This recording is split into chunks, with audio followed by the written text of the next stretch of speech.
Johnson Wax program.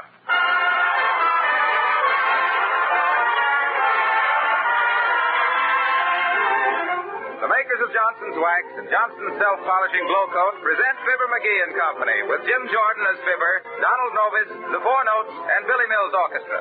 The show opens with I Gotta Get Some Shut-Eye.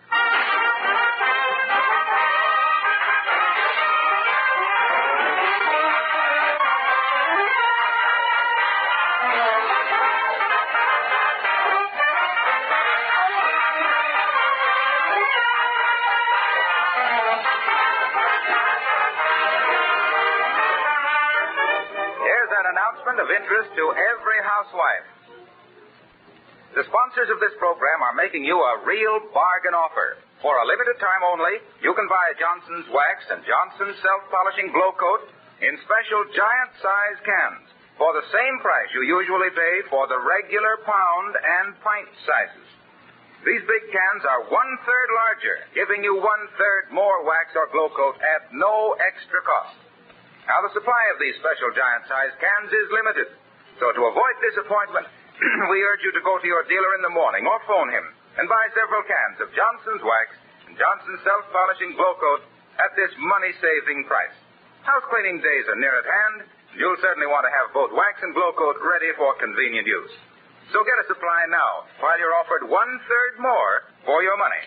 These special giant-sized cans are on sale at hardware, grocery, paint, drug, and department stores. See your dealer tomorrow without fail.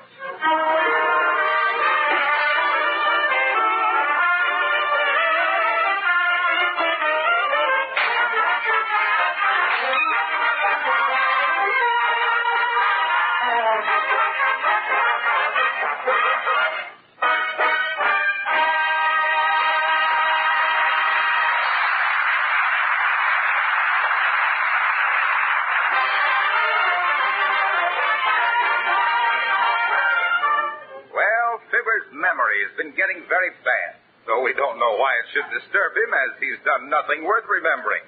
However, he's decided to take the famous Gildersleeve memory course. And here, talking to the Gildersleeve representative who has just delivered the sample lessons, we find Fibber Zing Went the String on My Finger McGee.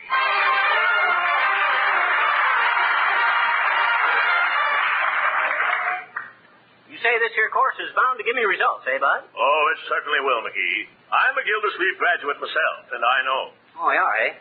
By the way, what was your name again? It slipped my mind. Dalrymple. Cyrus L. Dalrymple.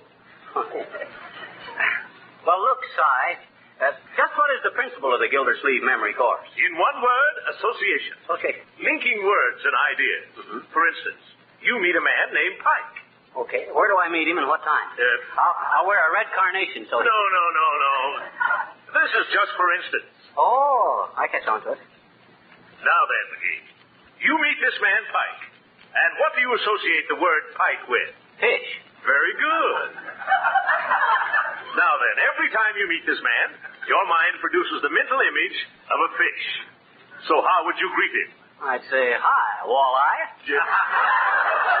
No, his name is Fish. No, that isn't it either. Well, anyway, you get the idea, McGee. Now, what is my name? Your name? You got a bad memory, too? Come, I know my name, of course. But do you know it? I told you less than a minute ago. Oh, let me think. Shucks, can you beat that? Well, of course, I ain't started the lessons yet, Bud. Now, turn your back to me a minute. Huh? That's it. 1, 2, 3. Okay, turn around. All right. Yep, I remember your face. That ain't bad for a start, is it? Now, listen, McGee. My name is Dalrymple, Cyrus L. Dalrymple. Now then, what do you associate with the word Cyrus? A slingshot. A slingshot? For goodness sake, why? Well, I had a cousin named Cyrus, and when we was kids, he hit me with a slingshot right behind the barn. Well, all right, if that's what you associate it with. Now, what does Dalrymple recall to you? A slingshot. Again? Certainly, Dalrymple makes me think of Cyrus, and Cyrus makes me remember the slingshot. No. Say, I think I'm beginning to catch on to this here stuff, Bud. You leave them sample lessons here, and if I like them, I'll take the complete course. Splendid. And when you complete this course, mark my words, your memory will be just as good as mine. Well, goodbye, McGee. Good day, Slingshot. Dalrymple? Oh, yes. Slingshot L. Dalrymple. No. Hey, Bud. Yes? You forgot your hat. Oh, yes. Yes, I did. Good day. Oh, well, I suppose even Einstein gets his check stubs balled up now and then. Now, let's see these lessons. Everyone is born with a good memory. Oh, yeah? When you dream of falling, that is a racial memory. You are remembering something that happened when our ancestors were leaping from limb to limb of the trees. I know what he means by that. Ain't a tree surgeon in my whole family. So long. No. Forgot again. Come in. Oh, Mr. McGee. Oh, man, so glad to find you at home. Hi, Uppy. What's on your mind? Tell me, Mr. McGee, are we alone? Are we alone? Why, Abigail, I didn't know you cared. Why, please, Mr. McGee, I wasn't speaking from a romantic point of view. Oh, my. Oh, you silly boy. But now, seriously, can anyone overhear us? Either way I answer, Uppy, you or Johnson's wax is going to be unhappy. I hope we're being overheard. Folks, don't listen for a minute. Uppy's got something confidential she wants to tell me. Go ahead, Uppy, quick. Well, possibly you know, Mr. McGee, that I own the famous 10-carat Raja diamond, and I was too late to get it back to the bank vault before it closed today, and I'm simply terrified to keep it at my home overnight.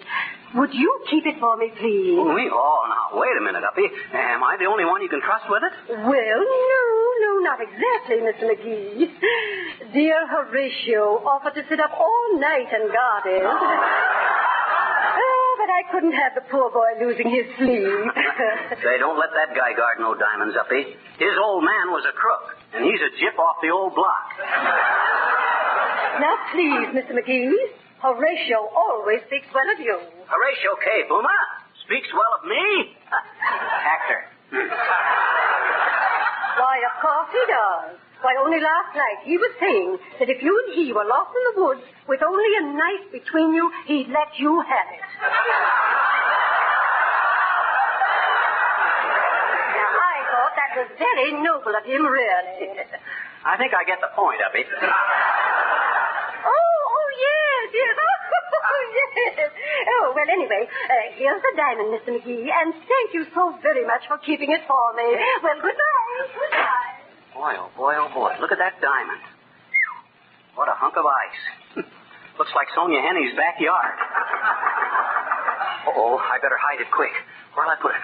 Uh-oh, I'll drop it in this glass of water. They'll think it's an ice cube. Ah, it's a good thing I thought of that.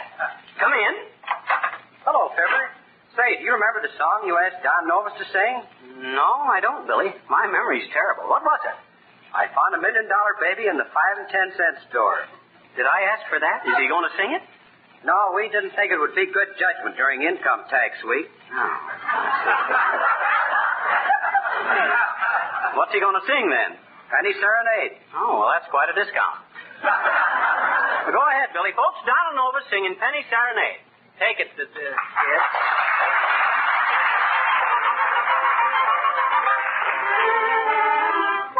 Once I strayed neath the window of a lovely, lovely lady, and she smiled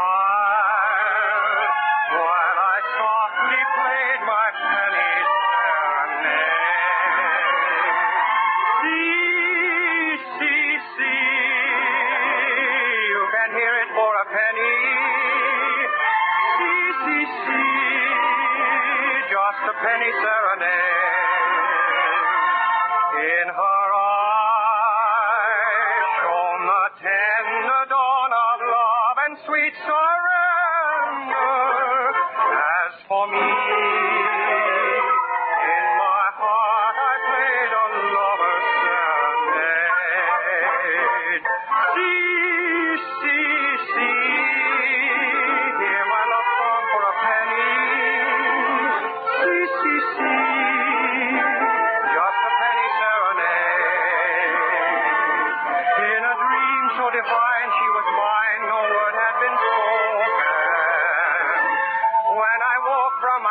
she was gone, my poor heart was broken. Still I pray that wherever she may be, she will remember in her heart. She will always hear my penny serenade. See,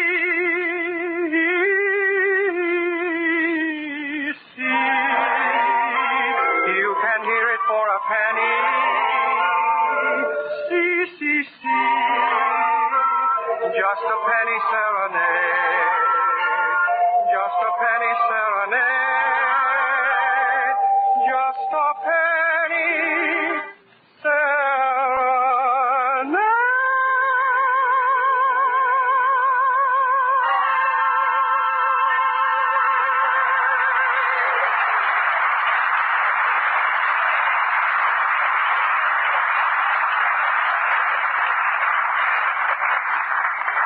Folks, that was a charming little operetta entitled Penny Serenade.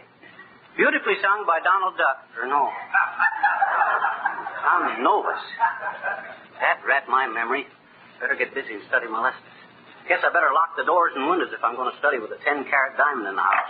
Anyway. Hello there, Johnny. Remember me?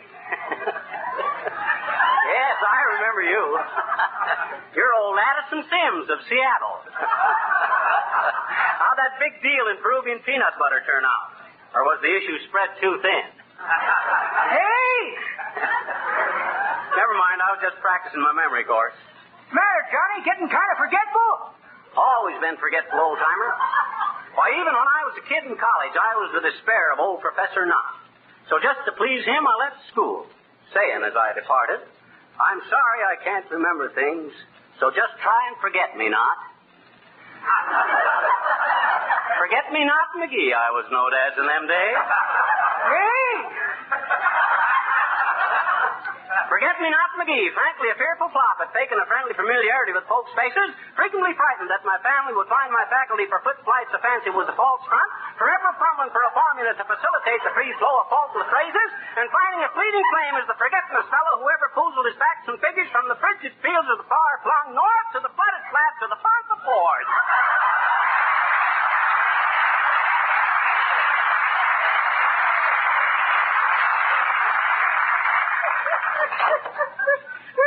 That's pretty good, Johnny. But that ain't the way I heard it. The way I heard it, one feller says to the other feller, say, see where this here Sally Rand is operating what she calls a nude ranch at the San Francisco Fair. That's so, says t'other feller, with his eyes bugging out. Did she get out any invitations? Nope, says the first feller, slapping his leg. Just a bare announcement.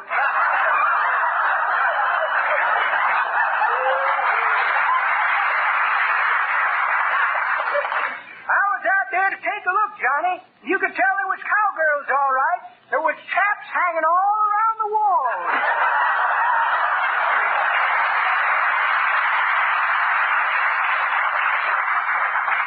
Nude ranch, eh? No wonder they're holding that fair on island. Everybody wants to land in a seaplane.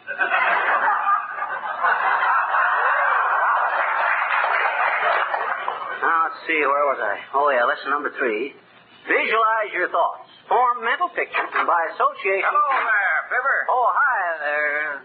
No, wait a minute. Your name is right on the tip of my tongue. Say, what is this? You know my name. Sure I do, but let me think of it myself. I can recall it by association. He's got something to do with floors. He sells something that prevents scratches, scars, and marks. Marks. Harpo marks. Harpo Wilcox. Hi, Harpo. Say, will you talk sense? What's this all about? I'm taking a memory course, Harpo. Wonderful, too. See how easy I remembered your name with just a little effort? Well, the lessons haven't done you much good so far. Here, let me test it a little further. Okay. Now, what have I said ever since we've been on the air? About our product. About our product. Let me think. I know it was something favorable. Oh, well. You usually say something about how, How is it to use? Watch your grammar there, Harple. You mean, how is it to you? No, to use. U-S-E. Oh. Well, let me think.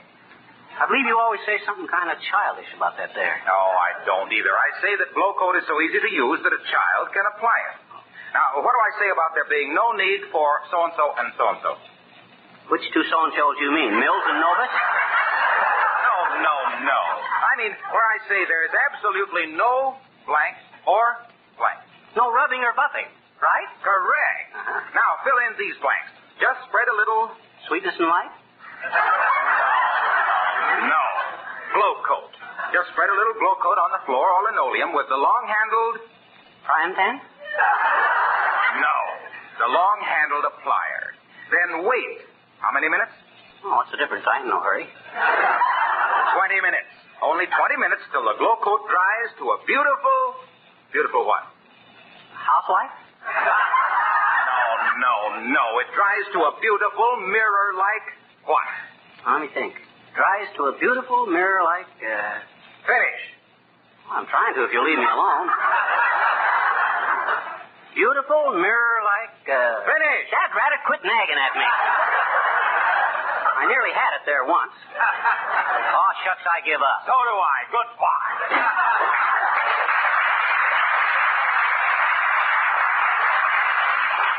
I hope the sponsor didn't notice he went out without giving his sales talk.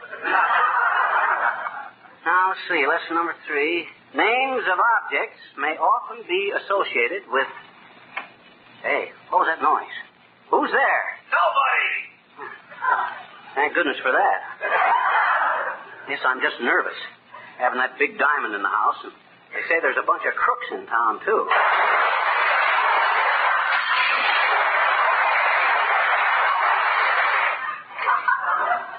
Uh-oh. Sneak thieves.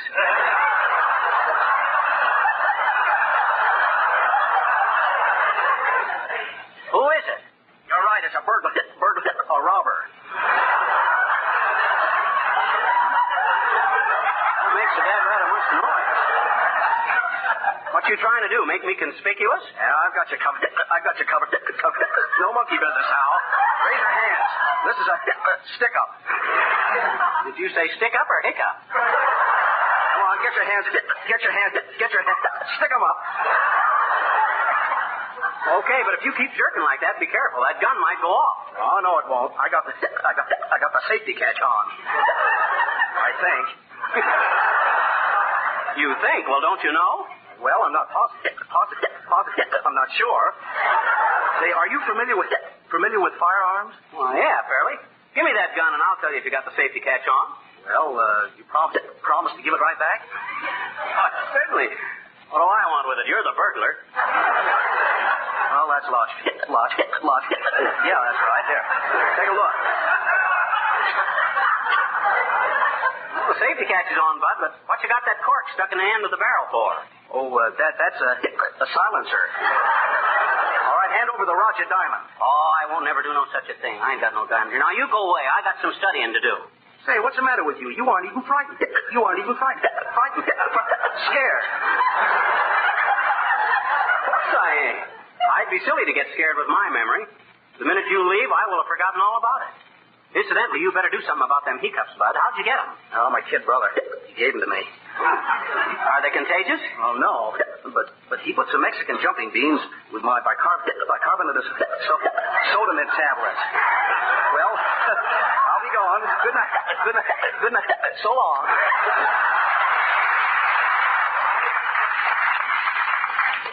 The way that guy jerks, he could get a job as a chauffeur on a pogo stick. Well, folks, while I study up on my memory course, Billy Mills will accompany the 4 notes singing... Oh, shucks, there I go again. Hey, Billy, I forgot the number. Good heavens. Oh, yes. The 4 notes singing Blue Sky. Take it, kid.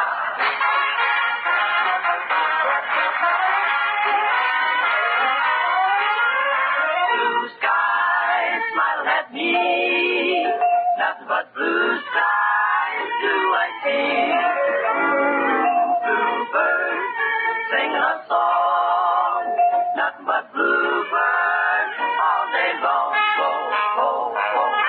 Never saw the sun shining so bright. Never saw things going so right.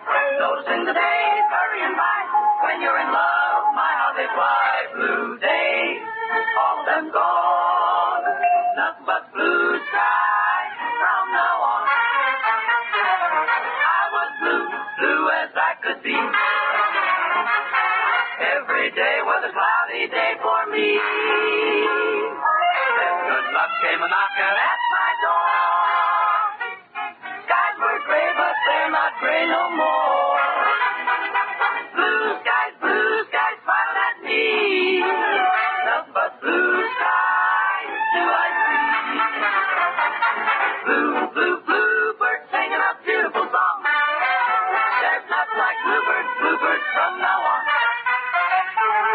Never saw the sun shining so bright. I never saw things that go so right. Noticing the days are hurrying by. Blue skies all day long. Nothing but blue skies from now on.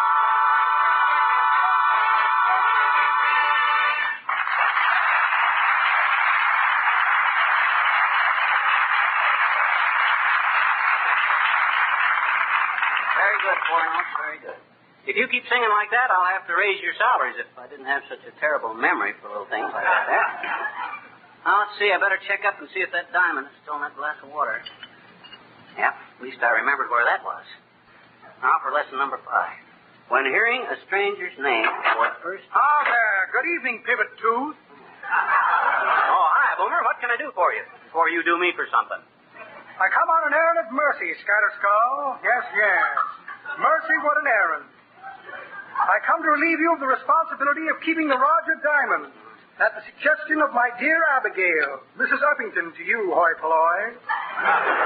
Oh, yeah, that's what you say, Boomer. But I don't give that diamond to nobody but her, understand? Come, come. Let us not bandy words. Hand over the sparkler, prune pit. Must I resort to violence? Well, that's a nice resort if you can afford to stay there, Boomer. What's your authority? Authority? The authority of the man who expects soon to be joined in matrimony to the dearest girl in all the world. Or haven't you heard? Be very glad to have you at the ceremony, Freckleneck. You can be a brakeman on the bride's train. The diamond whistle stops the diamond. Come, come. Nothing doing. Not unless you got a note from Mrs. Uppington authorizing me to give it to you. Why, certainly. A note. You betcha. Have a note right here. Someplace. Where I put that note? Here's a beautiful pigskin wallet I found in the gutter with a drunk lying on top of her.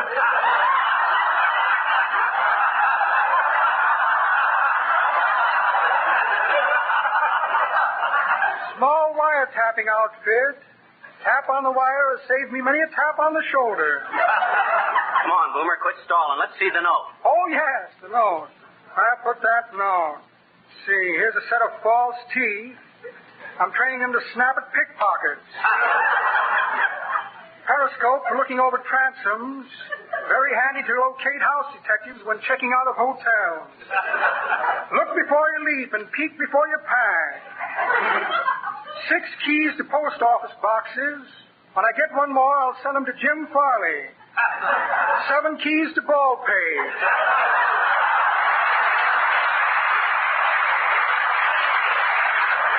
A check for short beer.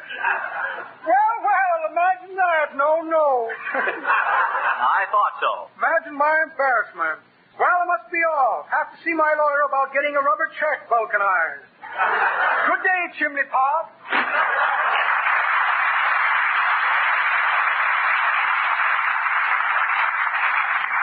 Ah, good old Boomer. He was born in the lap of luxury, but she stood up. Let's see now. Lesson number 6. You can train your memory. Oh, now, what the... Come in. Oh, Mr. McGee. Oh, hi. Well, I just got in touch with my banker, and he's consented to open the bank vault for me so I can put my diamond away. I'm so sorry to have troubled you, really. Oh, that's all right, Uppy. Have a chair while I try and remember where I put it. Good gracious. Don't you remember where you put it? Well, no, but don't worry, Uppy. I've taken 5 lessons in my memory course now, and I won't have no trouble with it. Now, where did I put that diamond? Diamond? I wonder... Oh, Miss McGee, oh, please. Oh, now, if you couldn't find it, I should... Oh, it would be so... Oh, I feel so pain. Oh, take it easy, Effie. Oh. Here, drink this glass of water. Oh, Miss McGee, oh, my... Oh, that's so fast. Now you've made me swallow the ice and all. Now, just take it easy, Effie, till I remember where I put that diamond. Oh, try, Miss McGee, try. Oh, I'm so worried. Okay. Now, let me take it out by association according to lesson number 2. I'll visualize it. A diamond makes me think of a ring. A ring, a bell. Bell recalls a church. Church makes me think of a wedding. Wedding. Honeymoon. Niagara Falls. Water. Glass. Oh, my gosh. Oh, Miss McGee, why do you look at me like that? Puppy, are you on a diet? No. Well, this would be a good time to start. Why? You just swallowed 10 carrots.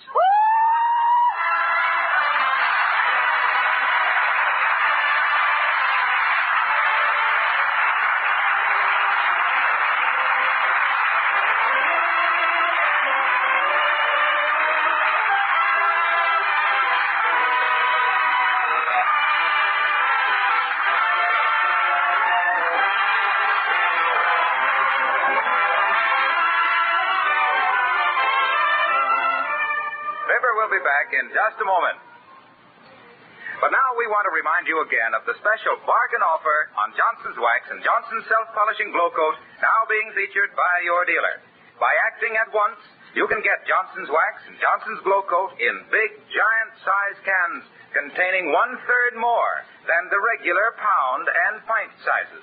You pay not a penny extra for these giant cans, and you get 1/3 more for your money. Don't miss this opportunity. The giant-sized cans are going fast.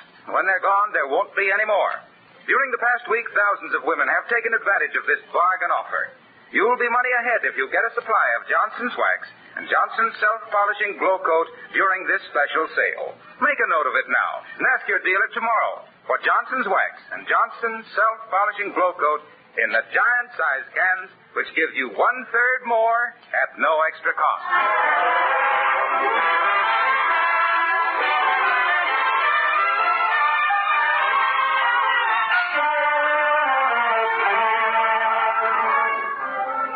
We just got a report from the hospital that Mrs. Uppington and the diamond are both doing well. I sure am glad I decided to do something about my memory. I'm like the guy who joined the girl to forget the Foreign Legion. Hey, Fibber. Huh? Fred Allen used that one weeks ago. Oh, but that ain't the point, Harpo. I remembered it. Good night, folks.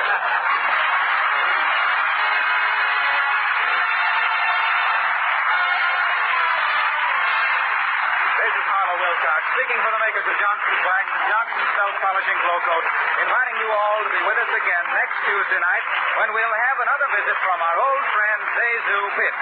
Good night. This is the National Broadcasting Company.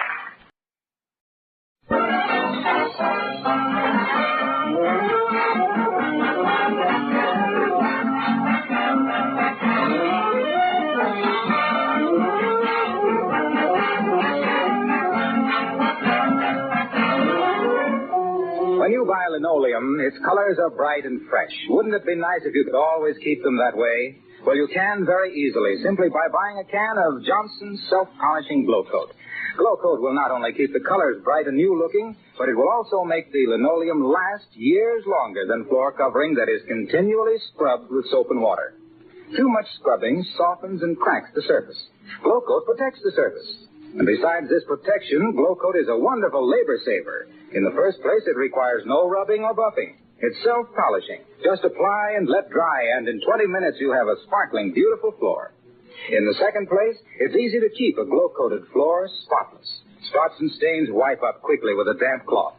You can use Glow Coat on your other floors, too, painted and varnished wood, rubber, and asphalt tile. You'll find it everywhere, that attractive red and yellow can of Johnson's self-polishing glow coat.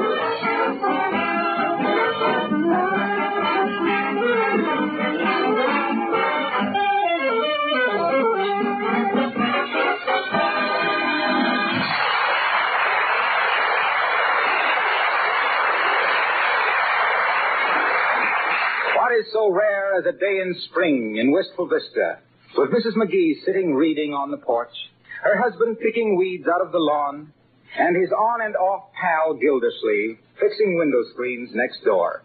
We can't think of anything. But that's how it is today with Fibber McGee and Molly.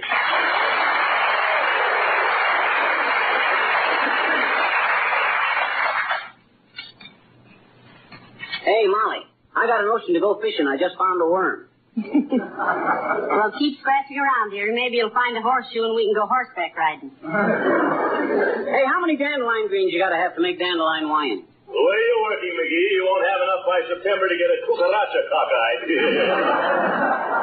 You pipe down, Gildersleeve. I was talking to my wife. Well, I thought I'd take over your conversation for a while. You must get pretty tired of it.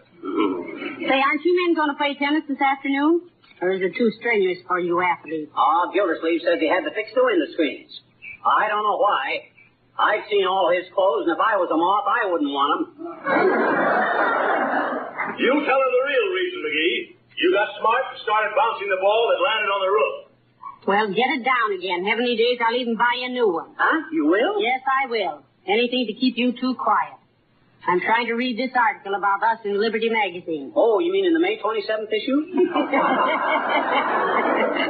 I can take a hint even if Gildersleeve can't. Hey, Gildy, come down off of that ladder a minute. I want to get my tennis ball off the roof. Who are you giving orders to, you little cigar holder? Get a ladder of your own. Well, of all the nerve. Get a ladder of your own, he says. That's my ladder of your own, and you know it, Gildersleeve. You borrowed it 3 weeks ago. You mean I managed to get it back 3 weeks ago? Why, you big salami. You know very well you just took it to fix that smoking chimney last April. Yes, and you borrowed it in January to get your alarm clock out of the elm tree.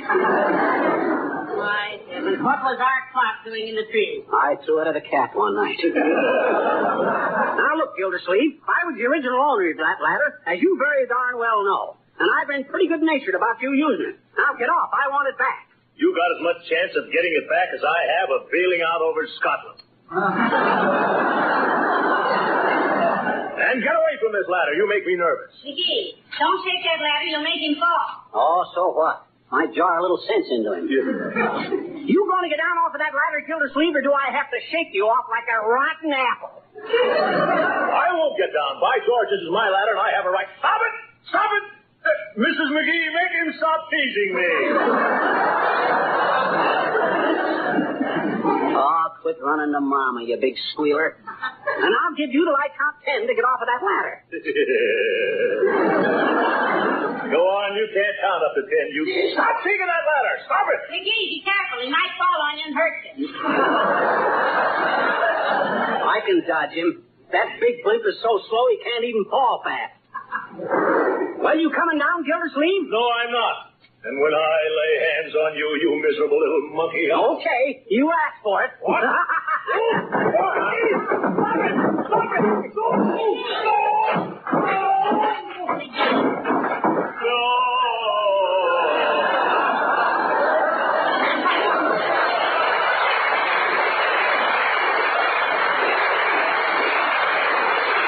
Oh, I pushed a little too hard.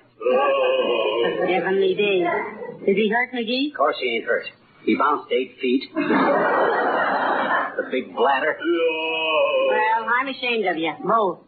Now, you come right in the house before you have any more trouble. Oh, Molly, I don't want to go in the house. Wait till I get hold of you. What you want me to go in the house for, Molly? You want to talk something over? Okay, let's go. Wait a minute, McGee. I got something I want to talk to you. What you want to talk about, Molly? McGee, I'm ashamed of you. Fighting and arguing in front of all the neighbors. Oh, they love it. But you had no right to push that ladder over with Mr. Gildersleeve on it. Why, shucks, it's no fun pushing over an empty ladder. Besides, I didn't mean to push it so hard. But you were wrong in the first place. It is his ladder. Why, Molly? How can you stand there with your neck sticking through that string of seashells I bought you one Christmas long before we were married and say such a thing like that? It is true, my ladder. Oh, no, it isn't. Dad ratted, it is true. I distinctly remember tearing the wrappings off of it the day it come from the hardware store. Don't you remember that? Yes, I do. Aha. Because you borrowed it from Mr. Gildersleeve before it was even off the truck. What? I did? Oh, sure.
And furthermore, even though you've always claimed Mr. Gildersleeve was a pushover, you didn't have to prove it. Well, gee whiz, I didn't mean to push it so hard. Nevertheless, I want you to march right outside and offer your apology. Oh, okay. Come on. Hey, Gildersleeve, I want to talk to you a minute. Oh, that's fine, little son. That's fine. I want to talk to you, too. That's well. About that little ladder episode, Crocky, I had... Look out, McGee. He's got a baseball bat behind his back. Come on back here, you little assassin, and I'll wham a little of the whimsy out of your skippy little skull. Now, just a minute, Mr. Gildersleeve. All McGee wanted was to tell you to... Tell him, Molly. It's all off. Yep. If you want me so bad, Gildersleeve, come on up here and get me. All right, by George, I will. One step further, and I sue you for trespass. You come on down here on city property and see what happens. You feeble little fugitive from a split gun. Why, you overinflated blimp. If I ever came down there, I'd slap you so flat you could go to the hospital by mail. Look, McGee, you'll never get together with him this way. Well, what'll I do? Go inside and call him up. You think you'll let me talk? Well, it's worth trying. Come on in. Okay. Oh, running away. Oh, go smoke some corn silk, you adolescent apple knocker. Come on. By George, if he ever came within reach of me, Give me the telephone. Here, I'll watch out the window and see if his wife calls him in. Okay. Hello, operator. Give me the residence of Throckmorton and Chief. Huh? Oh, is that you, Mert? No. Dear, oh, dear. How's every little thing, Mert? Tis, eh? What's that, Mert? Your baby sister. Oh, got 2 new teeth this morning. Huh? Ah, how sweet. How old is the little tyke, dearie? 19. Had some teeth kicked out Saturday night in the jitterbug contest. What's that, Mert? Oh, okay. Thanks, Mert. No answer. Well, you've simply got to apologize. Send him a telegram. Say, now you're using Glucose. That's a great idea. I'll fix it to... Oh, no, that ain't a good idea either. Well, why isn't it? He'd just fly into another rage when he saw the telegram was collect. If there was only some way I could make him listen to me without knowing what... Hot dog. I got it. You have? Yeah. Now get this, folks. It's the crux of the whole program. Oh, what is it? Look, let's say I go down to the Wistful Vista recording studios and make a phonograph record of a handsome apology and send it to Gildersleeve. He'd play it out of curiosity, and it'd be over before he knew what it was all about. Say, that's a wonderful idea. Get your hat and we'll... Oh, is that Gildersleeve? Let me see. No, it isn't. It's Mrs. Uppington. Oh, swell. Oh, watch me insult her, too, so I can make an extra record. Now, McGee, please don't do that. We've got trouble enough. Oh, it's all in fun, Molly. Come in. Don't do it, McGee. She's too dumb to realize what... Oh, how do you do, Mrs. Uppington? How do you do, Mr. McGee? And Mr. McGee. My goodness, what is wrong with Mr. Gildersleeve? I just met him outside. Well, he's angry with my husband, Abigail. McGee knocked him off a ladder. Good heavens. What on earth caused you to do that, Mr. McGee? Oh, just the impulse, Uppy. I get 'em now and then. For instance, I never see you riding along in that limousine of yours, sitting there simpering like a dummy in a showcase without wanting to heave a rock right through the window. Here, McGee, I told you... Well, Miss McGee, I find your sense of humor in very bad taste, if I may say so. You may say so, Abigail. Thank you, my dear. Mr. McGee, your sense of humor is in very bad taste. Ah, don't be a guppy, Uppy. You couldn't take a joke if it was tattooed. McGee!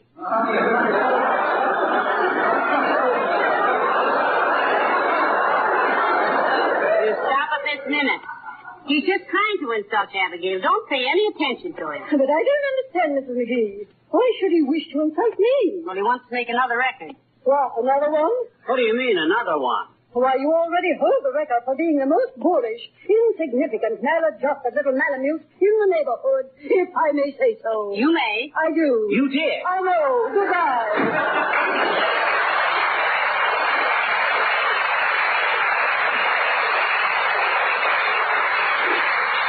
Well, you asked for it, dearie. Yes, I know. The old moose toss is a pretty sassy adjective, don't you? Hey, is Gildersleeve still out in front any place? Let me take a look. No, I don't see... Wait a minute. Huh? What's that sticking out from behind that tree? Let me see. That's Gildersleeve's stomach. He thinks he's hiding. Like trying to hide a horse in a handbag. Well, let him wait. Come on, we'll sneak out the back way and go out the back door and hurry down the road.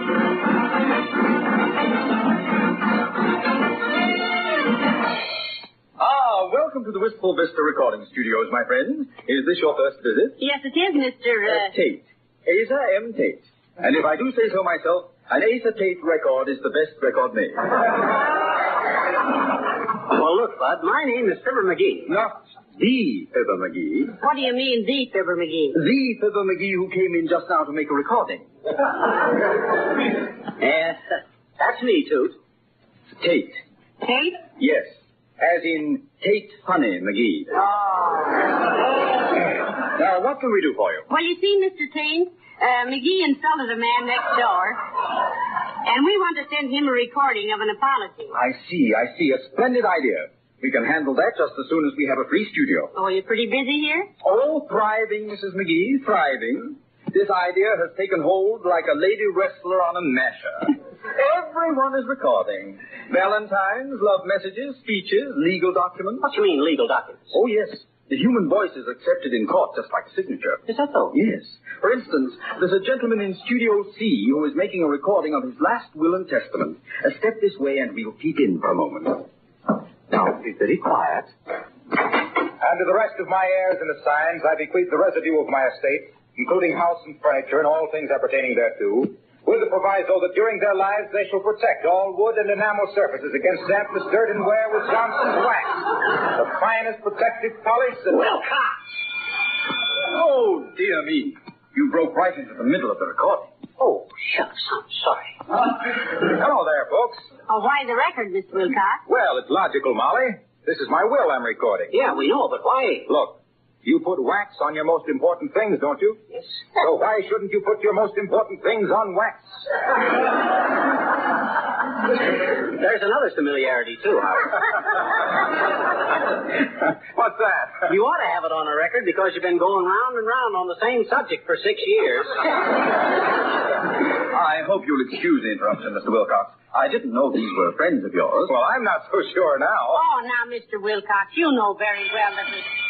And be it hereby expressly devised that in the course of protecting and beautifying said household appurtenances, Johnson's Wax is positively the most dependable, durable, labor-saving protection for wood, leather, and enamel surfaces Come on, Molly. that ever... Isn't Mr. Wilcox very young to be making out his will, dearie? Oh, not necessarily. He knows he's going to kill himself one of these days trying to think up new ways to say the same old thing. Here we throw him in there anyway. Bud, how soon can I make my recording? Now, don't be impatient, Mr. McGee. We're very, very busy, you know. Let me think now. Well, hello there, Johnny. Hello, Dirt. Oh. Hello there, Mr. Oldtimer.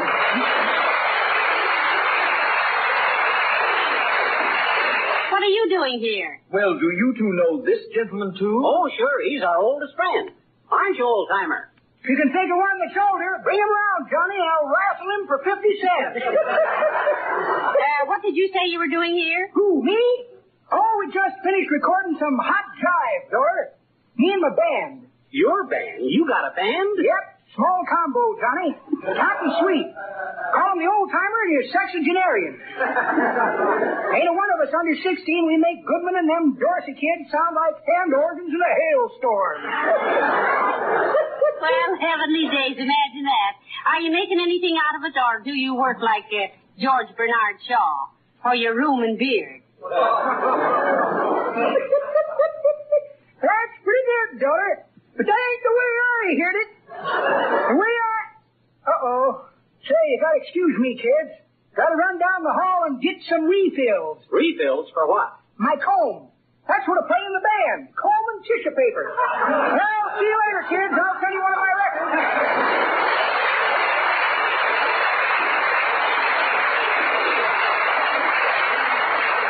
Well, this isn't getting us any place, Bud. I want to get busy. Haven't you got a studio we can use? Of course. You can use Studio E just as soon as the King's Men get through recording their version of Open Your Heart and Say Ah. Right in here, please.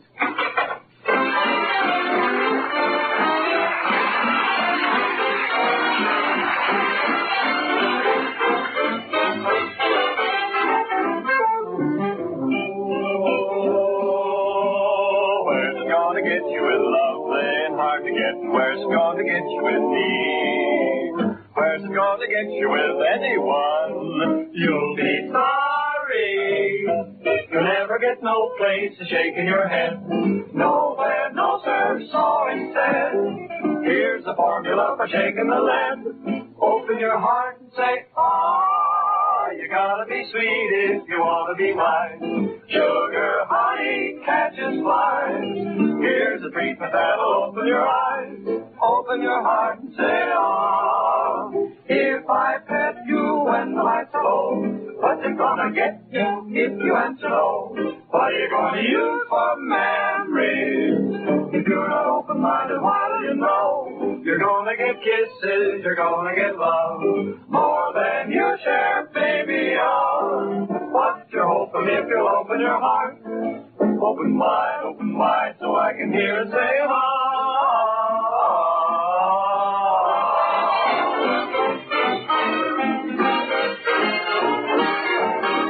You'll only get cheese if you act like a rat. Won't get diamonds, not like that.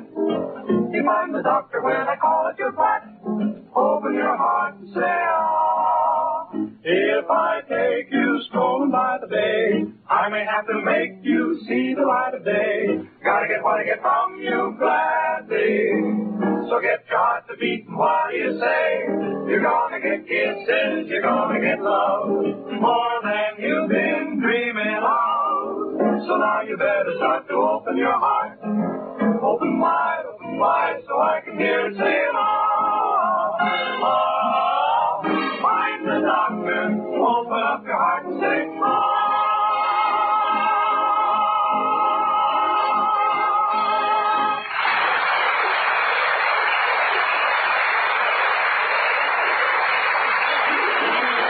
Booth is waving at you again. Oh.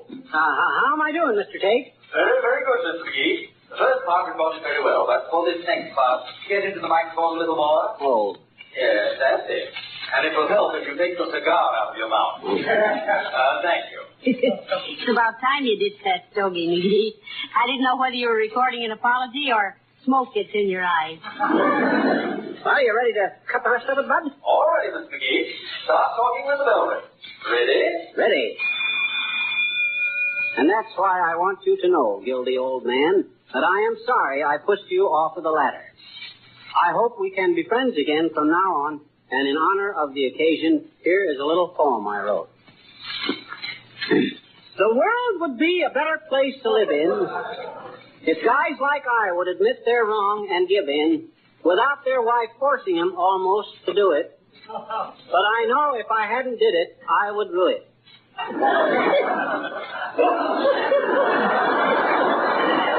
So here's to you, a friend true blue, from your little chum next door, dear Crocky. To have you as a pal, I consider myself pretty lucky. There. How was it, Molly? Fine, dearie. All but that poem. Well, maybe it could have been polished up a little bit, but it's the sentiment that counts. Sediment.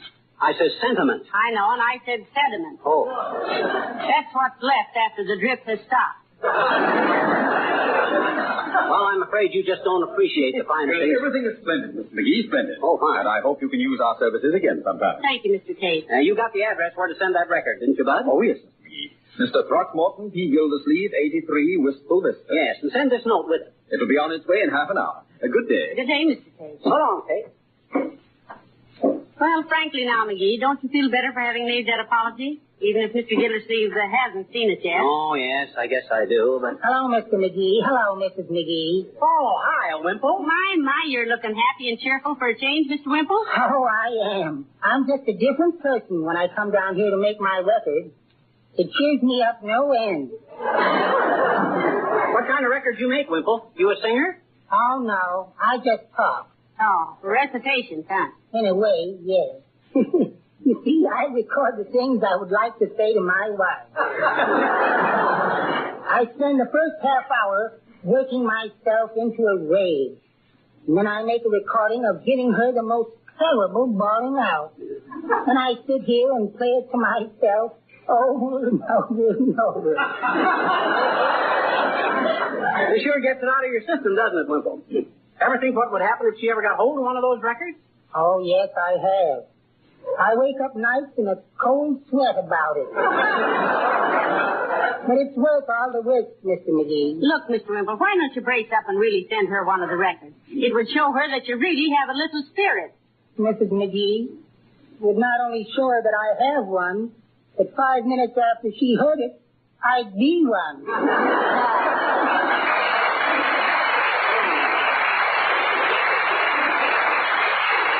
Well, come on, Molly. Let's hurry home and wait for Gildersleeve's reaction. All right.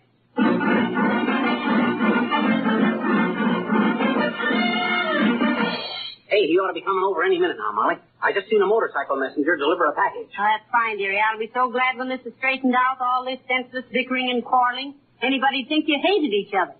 We do, down underneath. But on the surface, there never was two finer friends. Why, when I think... Heavenly days, what on earth is that? Oh! There you are, you little Weisenheimer. What? You practical joker, you custard pie comedian. Huh? Send me a smart aleck phonograph record and a sarcastic note, will you? By George. Now, wait a minute. What's the matter? What do you mean a sarcastic note? Well, listen to this. Huh? Dear Frocky, forget what happened this afternoon and play this record. Yes? As a little token of my esteem. Oh. Then you'll know what I really think of you. Signed, your little chum Fibber. Well, I don't see anything wrong with that. Didn't you play the record, Mr. Gildersleeve? Yes, I did. Well. And I want to tell you right now, McGee, if you were worth spoiling a good 10-cent shine on, I'd knock you down and kick your ears. Oh, my. As it is, I'll just break this record over your gilly little dough. Oh, Mr. Gay, what's the idea?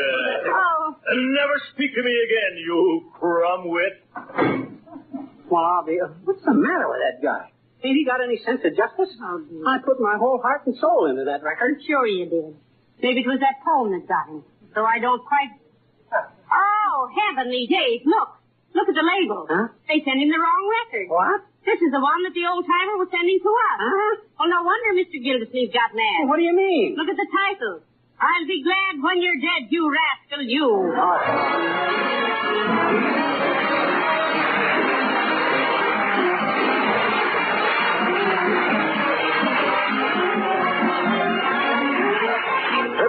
be back in just a moment.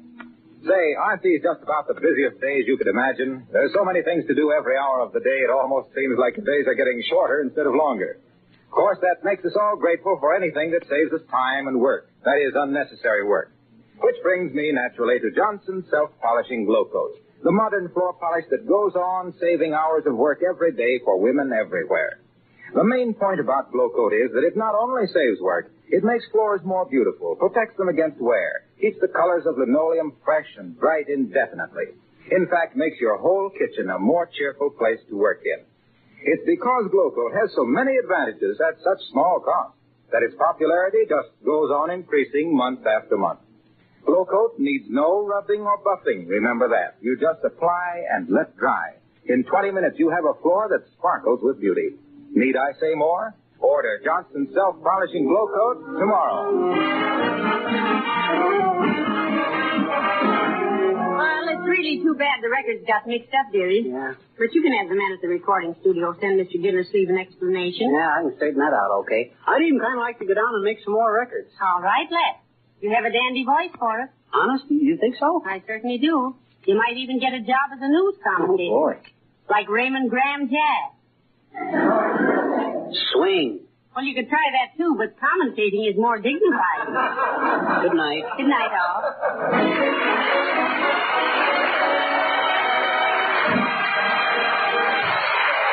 This is Marlowe Wilcox, speaking for the makers of Johnson's Wax Finishes for the home and for industry. Inviting you to be with us again next Tuesday night. Good night. Kraft presents The Great Gildersleeve.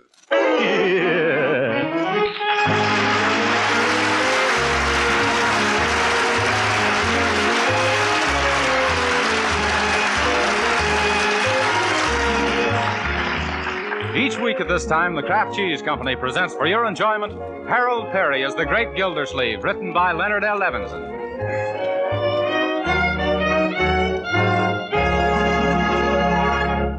We'll hear from the Great Gildersleeve in just a moment. But right now, here's a message of very great importance for today's menu makers. I don't know how much you housewives actually know about modern margarine, but there's probably been no time in the history of America when it was so important for you to have the true facts about nourishing, wholesome foods for your family. So I want to tell you about Parquet. Parquet is the new quality margarine made by Kraft, a delicious spread for bread, hot rolls, and toast. Now, of course, the fact that Parquet does taste so good probably accounts for its popularity as a spread in millions of homes. But this is even more important. Parquet margarine is a protective food with exceptionally high nutritional value. It is one of the best energy foods you can serve, and a reliable year-round source of vitamin A. There are 9,000 units of this vitamin in every pound of Parquet. So tomorrow, ask your food dealer for a pound of Parquet margarine made by Kraft. The whole family will like it because it tastes so good, and you'll know that you're giving them an economical, highly nutritious food made to the Kraft standards of quality. Just say Parquet, P-A-R-K-A-Y.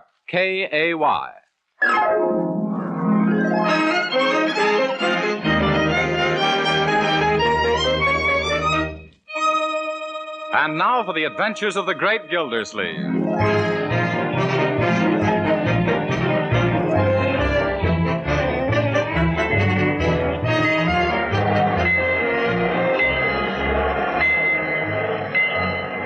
Wistful Vista, coming into Wistful Vista. You say this is... Oh, Wistful Vista, where Pippa McGee and Molly live? Yes, madam. Oh, my. Do you think I'll be able to see them from the train window? No, lady, the McGees are on their vacation. Oh. But say, there's a next-door neighbor of theirs, Throckmorton P. Gildersleeve. Where? That portly gent with the mustache on the platform, the one making a speech to his employees. How do you know they're his employees? Because every time he goes away, he gives them an hour off to come down to the station and wave goodbye. Oh, so that's Mr. Gildersleeve. Well, I never... Furthermore, I can't tell you how touched I am to see all the employees of the Gildersleeve Girdle Works down here at the station to bid me goodbye. It's indeed... by the way, is there anyone left at the plant? No. What if some orders come in? Who'll take the phone calls? Mert. Oh, Mert, eh? Yeah. As I was saying while I'm away, I expect every one of you to uphold Gildersleeve girdles to the best of your ability. And don't forget our motto. If you want the best of corsets, of course it's Gildersleeve. Very good, T.P., very good. Thank you. You'll get a raise. And though it's necessary for me to go away and attend to other enterprises, the one thing closest to my heart is the Gildersleeve girdle. How long will you be gone, T.P.? At least 3 days and maybe till the end of the week. Oh, before you go, T.P., the Gildersleeve Girdle Workers Guild wishes to present you with this handsome leather briefcase as a token of our esteem for you. Yes, For me? I don't know what to say except... Yes, all aboard? Oh, no. Oh, my goodness. Out of my way, everybody. Where are my bags? On the train, T.P. Thanks. I forgot to buy a ticket. Where do I buy a ticket? On the train, T.P. Oh, yes. Let go of me, boys. Where are you pushing me? On the train, T.P. Yeah. Goodbye, children. Goodbye, children.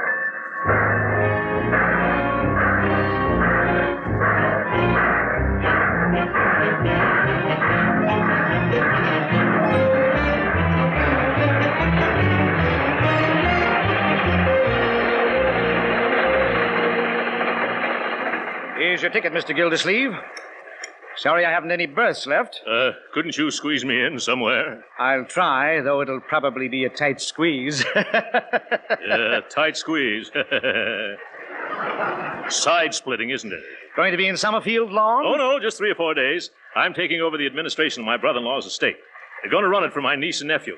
But that's quite involved, and I'm hungry. Which way is the diner? Why, an old experienced traveler like you should know where the diner is. Huh? Oh, of course. No matter where you are, the diner's always at the other end of the train. See you later.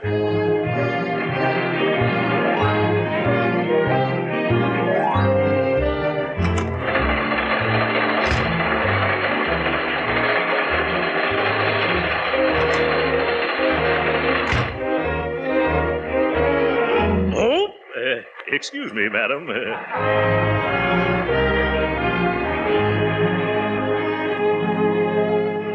Yes, pretty crowded in this diner. By George, I'm so hungry I could eat the waiter.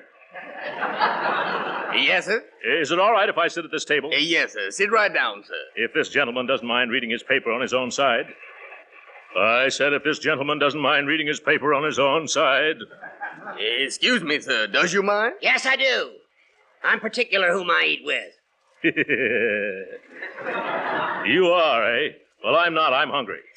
Waiter, bring me a steak. A nice, juicy, double tenderloin rare. Waiter, where's my milk toast? I ordered it 15 minutes ago. Yeah, I'm sorry, but milk toast takes time, you know. And waiter, I want a big, heaping plate of French fries. Yeah, French fries. And a cup of strong coffee with lots of cream. Yeah, I'll get it right away, sir. And bring me my milk toast made with gluten bread, remember? Yes. Bread. Oh, that reminds me. Some hot biscuits and a little pot of jam. Gluten bread toasted and a cup of hot water. And an apple pie a la mode with cheese. Yeah, with cheese. Yeah. I can't stand this. Listening to you is giving me heartburn. It is, huh? Waiter, don't forget the steak sauce, ketchup, piccalilli, and relish. Bring me a glass of bicarbonate of soda, quick. Yes, sir. Right away, sir. I'll be back. Of course, it's none of my business, mister. And don't stick your nose in it. Yes. Well, all right. That's the way you feel about it. I was just going to tell you you're getting your newspaper in the mustard. I don't use mustard. No, I guess you don't need any. But what I was going to say was... Never mind. Okay, I won't say it then. That mustard from your newspaper is all over your sleeve now. I don't care. What? Oh, of all the messes Water only spreads it. You see what I tell you? I'll thank you to mind your own business. What's the big idea jumping down my throat? What do you expect addressing a perfect stranger? You're far from perfect, stranger.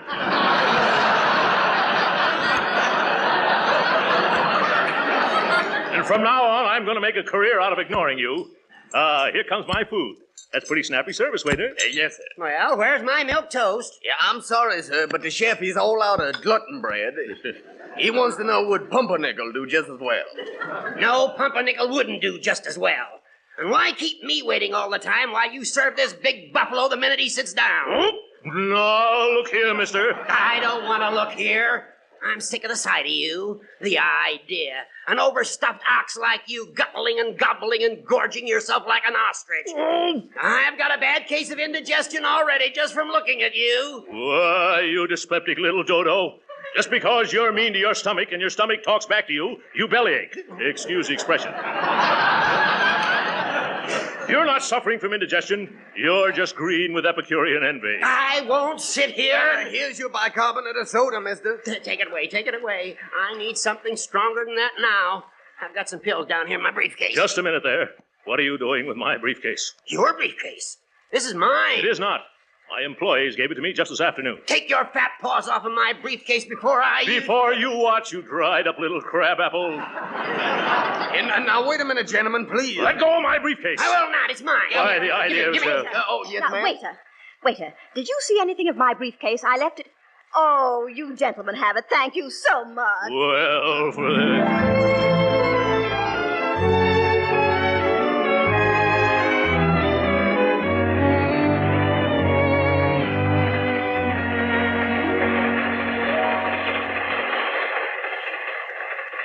There you are, Mr. Gildersleeve. I've located a berth for you at last. Oh, that's fine, conductor. I was getting tired of sitting around here in my pajamas. Where is it? It's upper 9 in the next car. Upper 9? Oh, my goodness. The last time I was in an upper berth was, 50 pounds ago. The porter's making it up for you now. Yeah, thanks. I do hope that porter gives me a wide berth.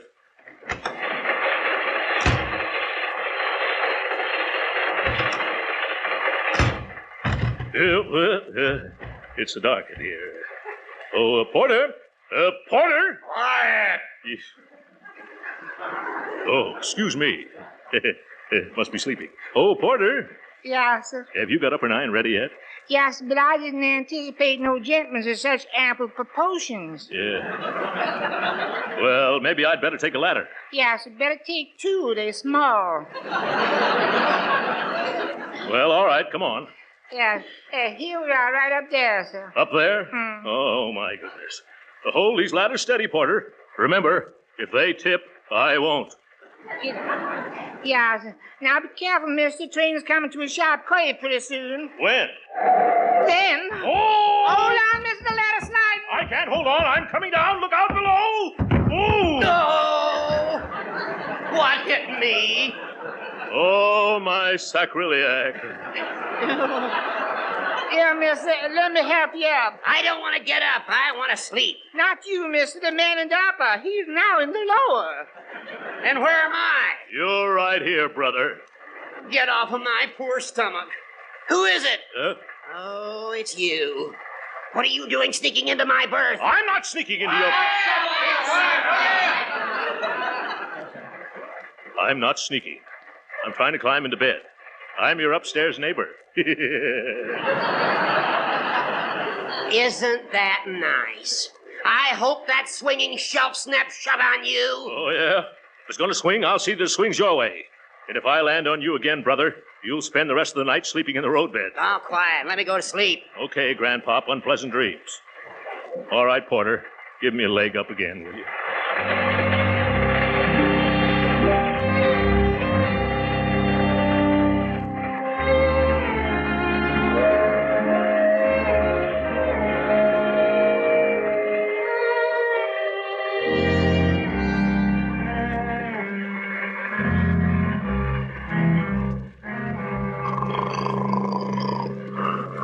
32,473.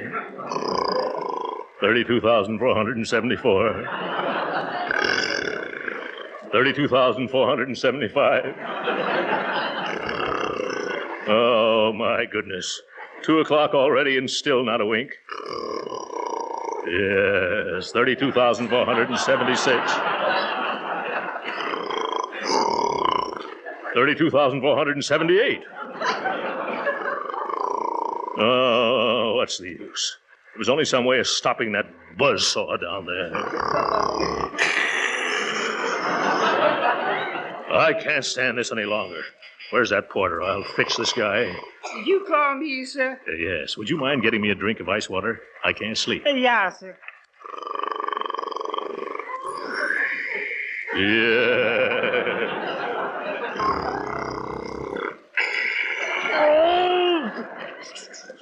Here's the water, mister. Thank you. You needn't wait. Good night, good night, good night. Good night, sir. Yes. Now, if I can hold this cup in this hand and open the lower curtain with it.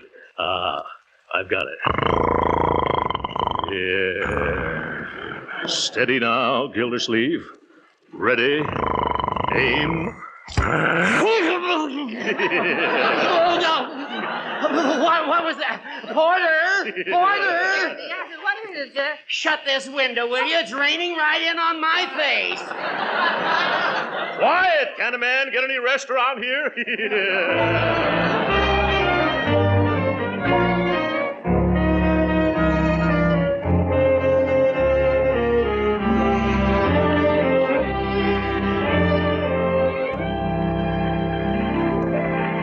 Good morning, sir.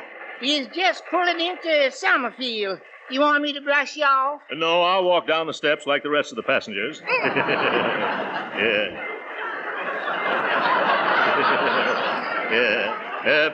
By the way, Porter, you've given me such good service. Here's an order for a Gildersleeve girdle for your wife.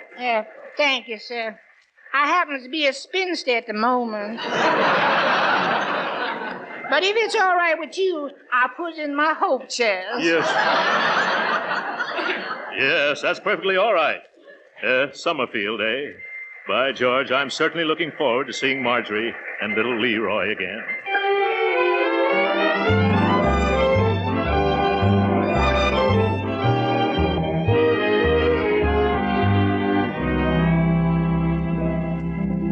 Why can't I, Marjorie? Why can't I call him TP like they do down at this foundry? It isn't a foundry, Leroy. It's a... Oh, never mind. It's nothing that concerns little boys. And I'm sure that he will prefer to have you call him Uncle Throckmorton. Oh, shucks, you can't go around calling a big, tough guy who runs a steel foundry Throckmorton. It's positively degradatory. It's derogatory. Yeah, it's that, too. Leroy, who told you Uncle Throckmorton was in the steel business? Nah, you thought you were so smart. I saw one of his letterheads. The Gildersleeve Girder Company.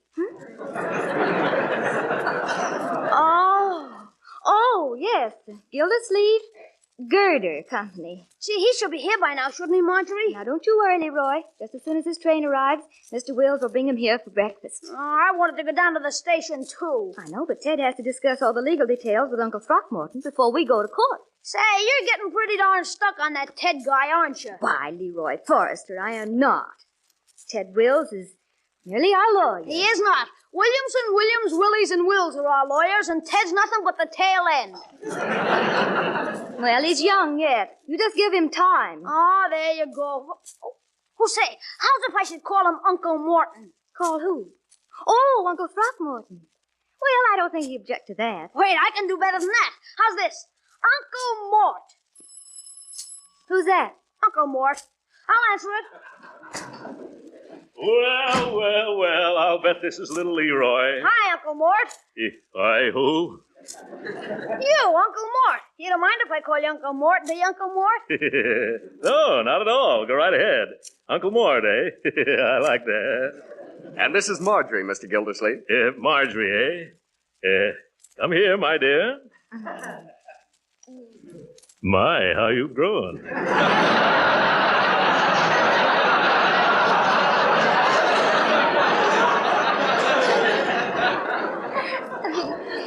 Hello, Uncle Throckmorton. Let me take your hat and coat. Will you have some breakfast? No, thanks. I've already had mine on the... Well, I'll have a cup of coffee. Sit right here, Uncle. Ted, you sit over there. Oh, thanks. My, this looks wonderful. Hey, Unc, will you take me back to Wistful Vista with you and let me work in your factory? What? Well, I didn't think you'd be interested in that sort of thing. Now, Leroy. Gee, I am, Uncle Mort. That must be some layout. I bet you make the supports for a lot of big projects there.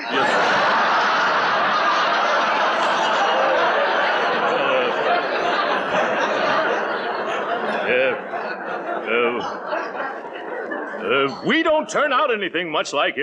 we sort of confine ourselves to foundations. Yeah. Say, I'd like to go along sometime when you install some of those foundations. I don't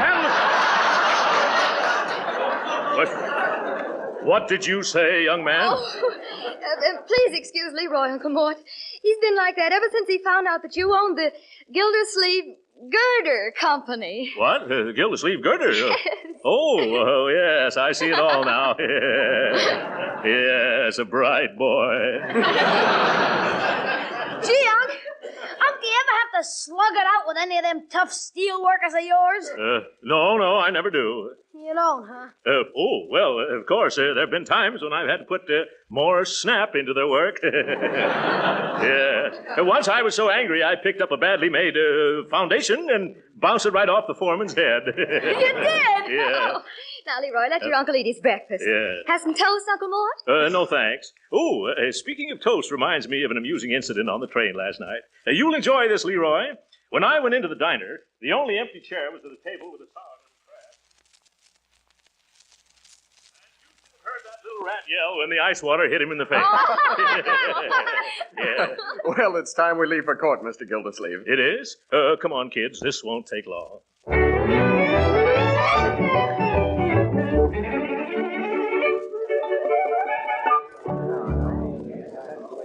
Well, all I can say is we run things better than this in Wistful Vista.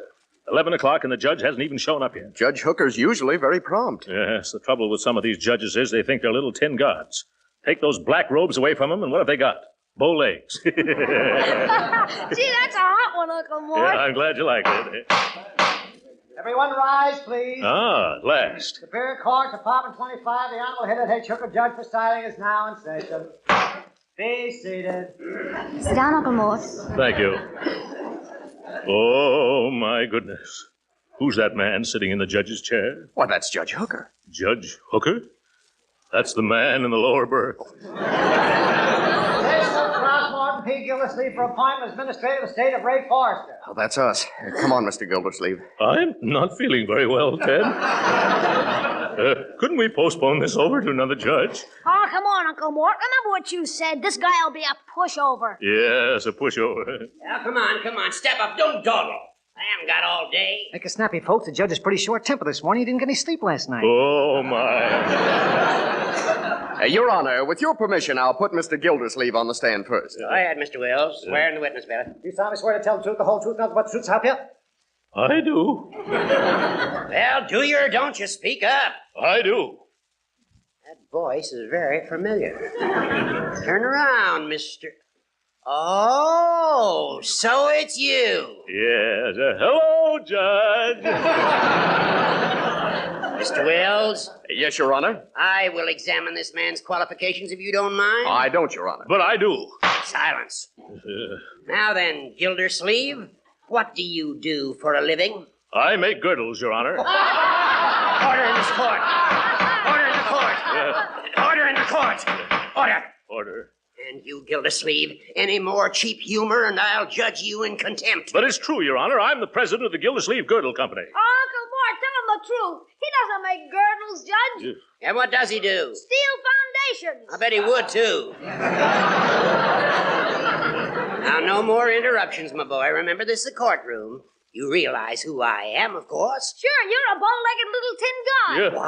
Now, Leroy. But you just said so yourself, Uncle Mort. Oh, you did. Just a little joke, Your Honor. You know how I kid. I know. Yeah. Well, I'm going to ask you a plain question, and I want a plain answer. Yeah. What business are you in? Well, that is... Leroy, would you mind going out into the hall and get me some ice water? One moment.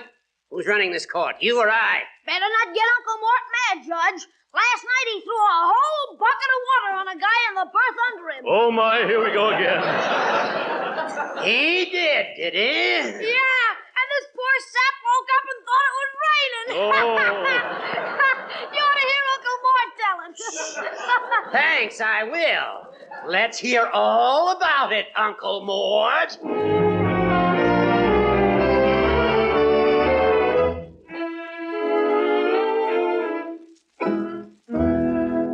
But, Judge Hooker, it's after 5 o'clock. This poor man's been on the witness stand all day. All right. One more question, then I'll hand down my decision. Mr. Gildersleeve, what makes you think that you have executive ability? Well, I have a large staff of my own, and through years of experience, I know the proper relationship between employer and employee. Your Honor. Yes, Mr. Wells? Our firm has thoroughly investigated Mr. Gildersleeve, and we're satisfied as to his qualifications. Mr. Wills, I have great respect for you and your associates. That is probably the only reason why I'm going to grant your petition. Hooray! However, in order to protect these children from their own misguided enthusiasm, I'm going to require this Gildersleeve to report to me every single week. But, Your Honor... He must get an okay for every cent that he spends. But, Judge... And I will require him to post a bond of $50,000 in cash. Now, see here, Hooker. I won't stand for this. I'll resign. Quiet. Gildersleeve, I never sent for you. You came here begging for this job. To quote from Brawby versus Union Buggy Corporation, Civil Code of Nebraska, you made your bed and you can't lie out of it. But my business in Wistful Vista... You remain here and make this estate pay or go to jail for contempt. Now, wait a minute. I'm not good... Court is adjourned. I'll kill that old goat. Ted, we've got to do something about this. Do you realize that a $50,000 bond would not only take every cent of my ready cash, but also means a mortgage on my Gordle Works? Gee, I'm sorry about how the whole thing went, Mr. Gildersleeve. Well, maybe if we went into the judge's chambers, we could persuade him to lower the bond, Uncle Mort. Sure, just let me talk to him. Young man, you've talked enough for one day. Well, how about it, Ted? Well, it won't hurt to try. Come on. Yeah. Come in. Excuse us, Judge Hooker. You remember me, don't you? I thought perhaps maybe we could possibly get that little cash bond reduced. I don't see why I should have... If you spoke to somebody who'd known me for a long time, they might convince you that I'm not such a bad fellow. Oh, that would be fine, Uncle Mort. Yeah. Who could the judge talk to? Why, the president of the Wistful Vista Chamber of Commerce. He's my next-door neighbor, too. A chap named Fibber McGee. We can call him long distance, Your Honor.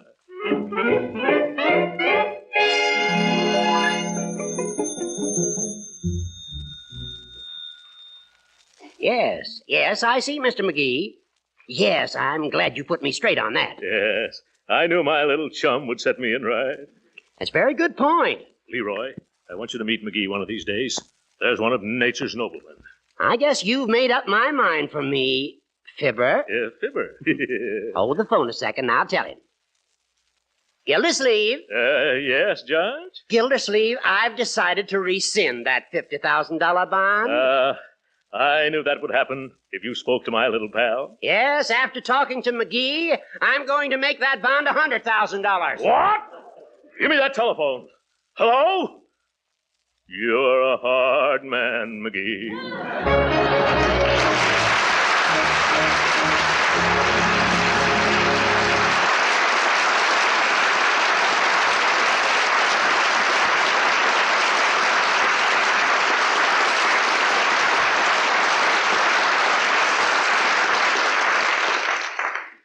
The great Gildersleeve will be with us again in a few minutes. Gee, Uncle Mort, what are you going to do now? By George, Leroy, I'm going to show that judge I can run that estate, or my name won't be Throckmorton P. Gildersleeve. You bet it won't, Uncle Mort. You won't even have a name. Yeah, no. I'll just have a number. Good night, folks.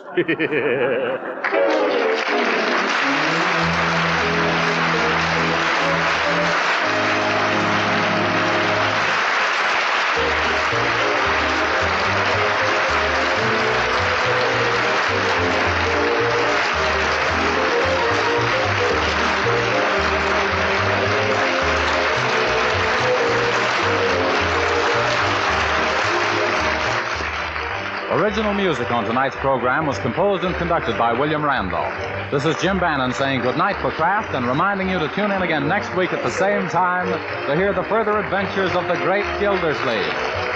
This is the National Broadcasting Company. Kraft presents The Great Gildersleeve.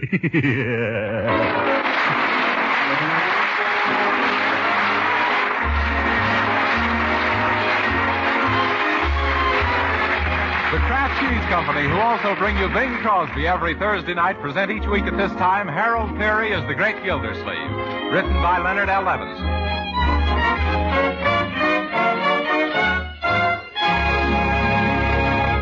We'll hear from the Great Gildersleeve in just a moment. But first, since all of you homemakers are extra busy these days with your victory gardens, first aid classes, and so on, I want to tell you about the speedy way to make a favorite American main dish. With the thrifty product called Kraft Dinner, you can make delicious macaroni and cheese in just 7 minutes cooking time. In every package of Kraft Dinner, you get a quick cooking macaroni that needs no baking at all. Also, there's some Kraft Grated that puts the cheese goodness through and through the tender macaroni. You'll find Kraft Dinner a real lifesaver these busy days, so tomorrow, get several packages of it. Meet the mealtime emergencies at your house with Kraft Dinner's grand macaroni and cheese.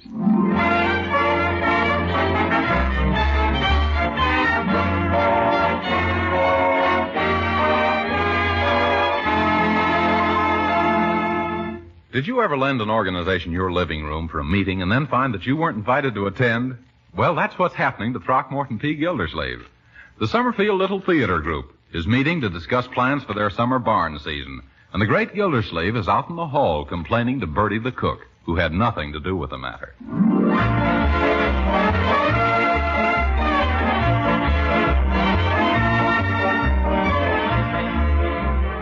Yes. It isn't as if they were anybody important, Bertie. After all, they're just going to put on a couple of stale dramas in somebody's barn. But what's the idea of giving the plays in a barn, Mr. Gildersleeve? Bertie, did you ever smell one of their plays? Oh, I guess they're all through. Well, Uncle Lloyd, it's all arranged. We're going to have our summer theater in Mrs. Guernsey's stable. Oh, well, but really, Mrs. Guernsey, don't you think this is the wrong time to go out of the livery stable business? Mr. Gildersleeve, we are referring to an old carriage house on my estate. Oh. Livery stable, indeed. Now, Mrs. Guernsey, mustn't turn up your nose at livery stables these days. And this is Mr. Bruce Burdock, our director. Charmed, simply charmed. Bruce was with Orson Welles. Oh, yes, one of the men from Mars, no doubt. And this is Charlie Robertson. Mr. Robertson, the pleasure is all mine. No doubt. And now, we must start the ticket sale. Yeah. That means we must order oodles and oodles of tickets. Now, where does one get them? Tickets? Oh, the best place I know is the World Ticket Printers of Chicago. Just mention my name. Well, thank you, Mr. Gildersleeve. You seem quite familiar with these details. Oh, yes. I've sent those people a lot of business. That was when I was a director of a well-known stage company. You were? Well, in that case, I simply insist that you attend our first rehearsals and lend your professional touch. But Oh, no, I won't take no for an answer. We'll hold our next meeting here again on Tuesday. Come, boys, time to go. Goodbye. Well, goodbye, folks. Well, I always knew I'd have a chance to monkey with the stage. My drama done told me. But, Uncle Mort, I don't understand. Were you really a director of a well-known stage company once? Why, of course, my dear. When I was out west, I was on the board of directors of one of the biggest bus lines in Arizona.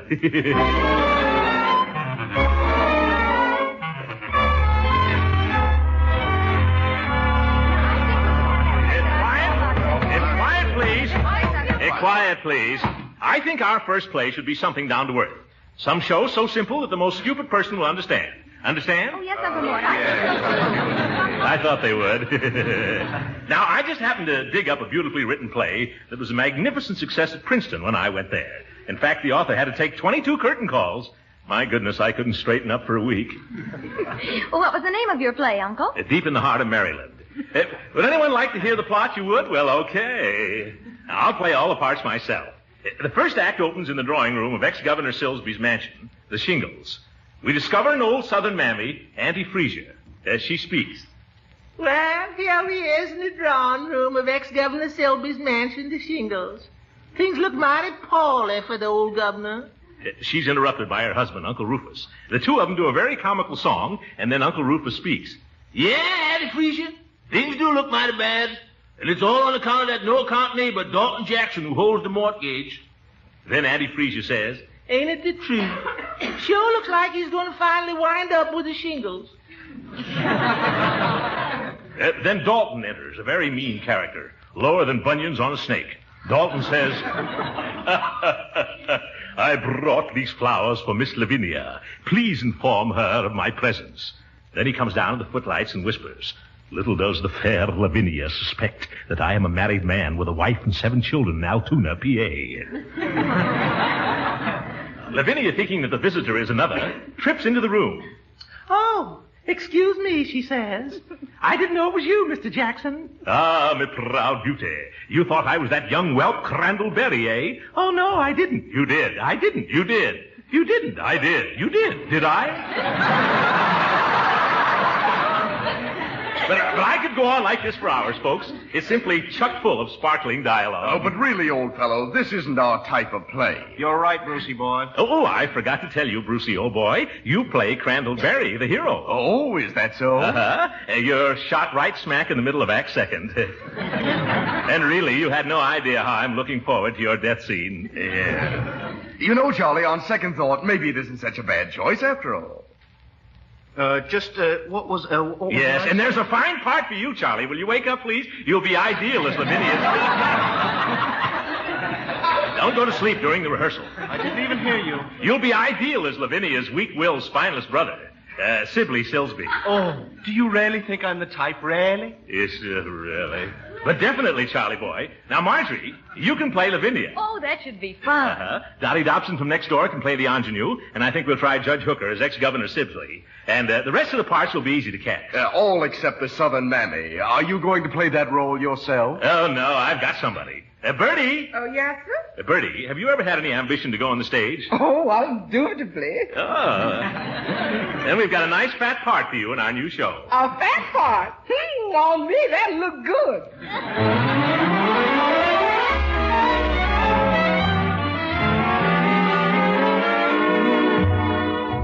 No, Judge Hooker, that's terrible. All right, Bruce, give him his cue again. Oh, all right.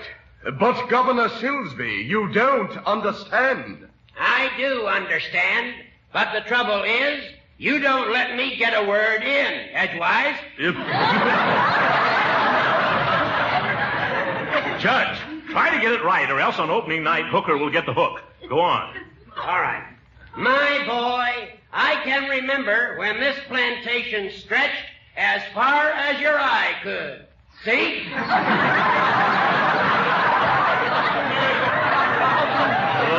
Brother, of all the sugar-cured, tenderized, corn-fed hickory hams, you take the lima beans, Judge. Well, how would you read that line? Something like this. I can remember when this here plantation stretched as far as your eye could see. You see? Well, that gives me an idea. Yes, and it gives me an idea, too, Judge. What's that, Gildy? I think I'll play the part myself. But what about me? I bought tickets for all my friends already. Good. Now you'll be able to keep them. What, the tickets? No, your friends. Well, in that case, I'm going to take all of my furniture out of Act One and go home. I forgot to tell you, Judge. You've just been appointed stage manager. Stage manager? What are my duties? To get some decent-looking furniture for Act One. All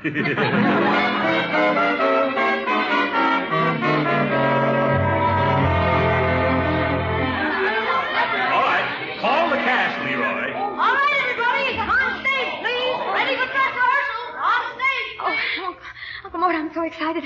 How's my makeup? Oh, fine. Only don't blink those big eyelashes so fast, my dear. It sends a draft to the theater.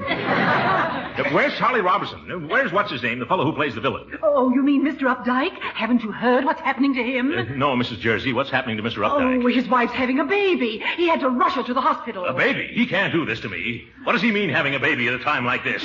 I tell you, I simply won't have it. But Uncle Mort, who's going to read his lines? Of course, I know him, but I'm doing the governor already. But I could do two parts for the dress rehearsal. However, Mr. Updike better cut out these monkey shines and be here for the opening tomorrow night. Ready, Uncle Mort? Yes. Places, please. Oh, there you are, Charlie. Yes, here I am, but I can't stay long. Why not? I've just been drafted. Oh, my goodness, I was sure the Army would skip you. Well, the only thing we'll be able to do is open tomorrow night is the box office for refund. I have a wonderful idea. Charlie played your younger brother, didn't he, Marjorie? Yes. Then why not have your younger brother take Charlie's place? I can't. I've got the candy concession out in the audience between acts. But, Leroy, you'll sell twice as much candy if the people can buy it from somebody in the cast. I know. When I was with Maxwell's comedians, I caused more broken hearts and decayed teeth than any other leading man in the tent show business. Well, jeepers, I never thought of that. Okay, I'll do it. Fine, now we're all set. Let's get started. Where's Bertie? Here is Miss Gildersleeve. Where's the fellow to play Uncle Rufus? What fellow to play Uncle Rufus? Mr. Gildersleeve, you never assign that part to anyone. Great jumping jeeps. Do I have to do all the thinking around here? Do I have to do all the work myself? No, Unc, but it looks like you'll have to play all the parts yourself. You mean portray Uncle Rufus as well as Dalton Jackson the Menace and Governor Salsby the grandfather? Well, you can try, Uncle Mort. You're a big enough man to play all three. Marjorie, but how am I going to keep from bumping into myself coming in and going out? I'll be in a daze before the evening's over. Yeah, Punk, it looks like this is going to be one of your bad dazes.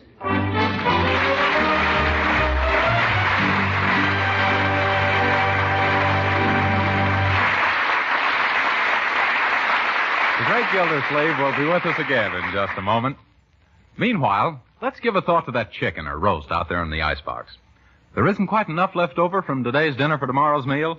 Well, let me tell you how to stretch and glamorize what is left into a thrifty main dish. Cream the leftover meat and serve it in a delicious ring of macaroni and cheese. Macaroni and cheese that you cook in just 7 minutes. You do it with a product called Kraft Dinner. In every box of Kraft Dinner, there's a special quick-cooking macaroni. Also, some Kraft grated that lets you put the cheese flavor through and through in a jiffy. Just 7 minutes at the stove, and you have fluffy, tender macaroni drenched in cheese goodness. For a smart macaroni ring, press the macaroni and cheese into a ring mold. Let it stand a few minutes, unmold on a platter, and pour your cream meat into the center. Delicious. Of course, you can serve Kraft Dinner just in a serving dish. The family will love the macaroni and cheese made this thrifty 7-minute way. So have some tomorrow. Ask your dealer for Kraft Dinner.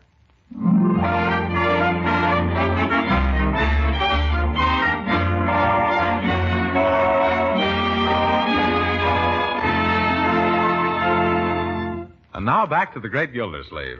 It's the opening night of Deep in the Heart of Maryland, and Uncle Mort is still stuck with 3 parts. The audience is in their seats, the actors are in their places, to say nothing of a dither. The stage manager, Judge Hooker, is ready to pull up the curtain, and the overture begins.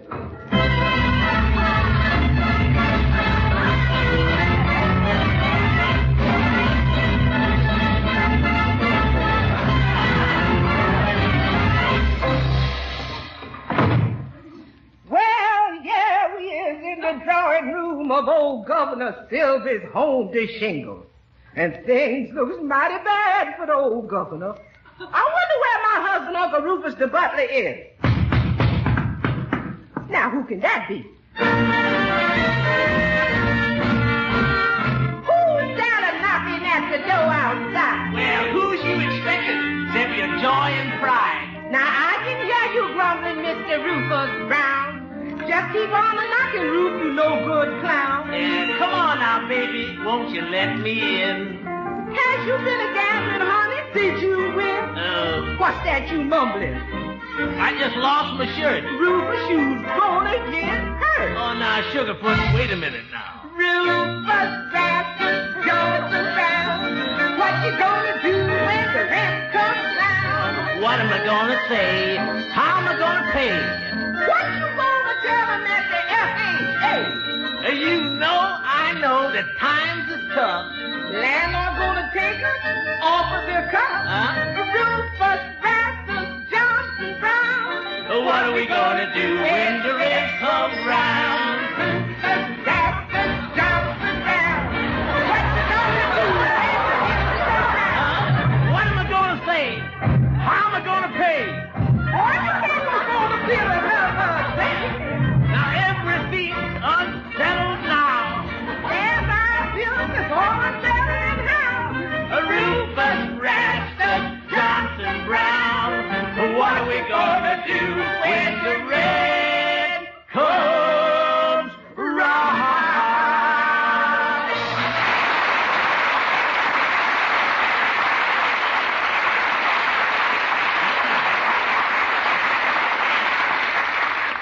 Now the question is, what are we going to do when the mortgage comes around? Well, I tell you, Mr. Gilsey. Rufus. Yeah. Lesson Miss Benny married Mr. Dalton Jackson, we's gonna be up against a stone wall. Yeah, but she loves Crandallberry, a poor but honest aristocrat. All this wouldn't have happened if Slibbly, Miss Benny's ne'er-do-well brother, hadn't lost the mortgage money playing acey-deucey with Dalton Jackson. Yes, and this is what caused old governor to go into the relapses. Here comes Miss Lavinia, the prettiest gal in Tewksbury Township. Morning, Miss Benny. Morning to you, too. Alas, dark days are indeed upon us. One bright ray alone shines through the clouds that obscure the horizon.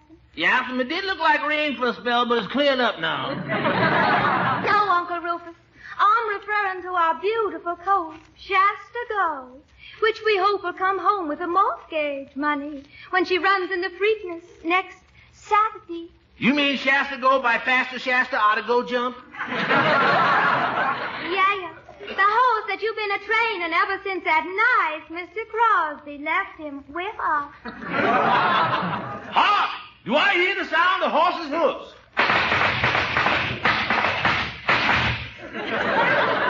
Yes, Ruth, that's Thornton Jackson. Come to call on Miss Vinnie. He seemed to be in a hurry. Ruth, go out and hold his horses. Yes, Missy, I'll go. Oh, Mr. Gildersleeve. Mr. Gildersleeve, hurry. You'll have to play the villain after all. But why, Mrs. Holstein? Where's Mr. Updike? Oh, he couldn't come tonight either. Last night he couldn't come because his wife was having a baby. What's it tonight? Twins. Quick, quick. Here's Dirty Dalton's coat and hat. Boy, and is it dirty.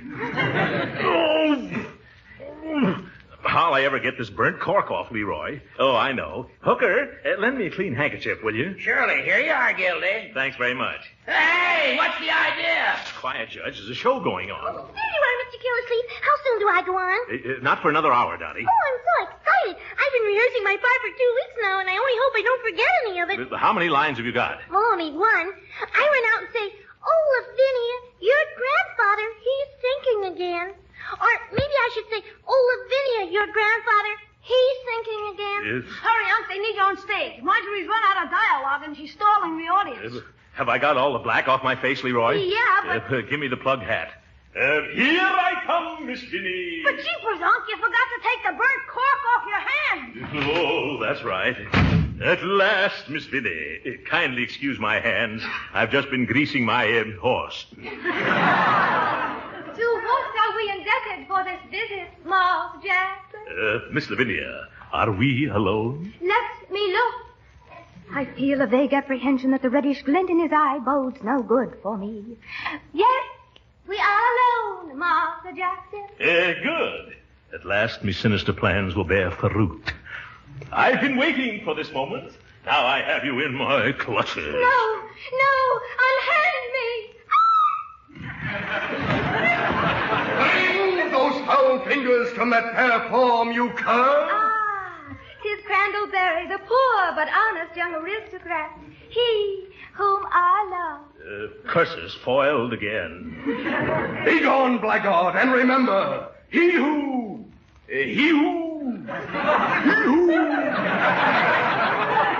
harms one hair of yon fair head must answer to Crandallberry. Oh, thanks. Yes, he who harms one head of yon fair hair must answer to me. Go now, my proud beauty, but I'll return on Saturday to foreclose the mortgage. Here you are, Unc, the ex-governor's costume. Come on, will you? Thanks, Leroy. Now, give me the goatee and the white mustache and some glue, will you? Say it now, Mr. Gildersleeve. Not now, Dottie. All right, but should I read it? Oh, Lavinia, your grandfather, he's thinking again. No, Dottie. Now the wig, Leroy. Hold that mirror up. There. I gotta go now. My public waits.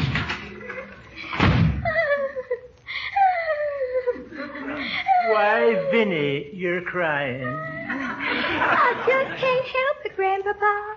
I'm so unhappy. Well, you come and sit down beside your grandpappy, and he'll all tell you a story to cheer you up. Yes, Grandpapa. This story took place when I was a young'un. That was when the plantation stretched as far as your eye could. See?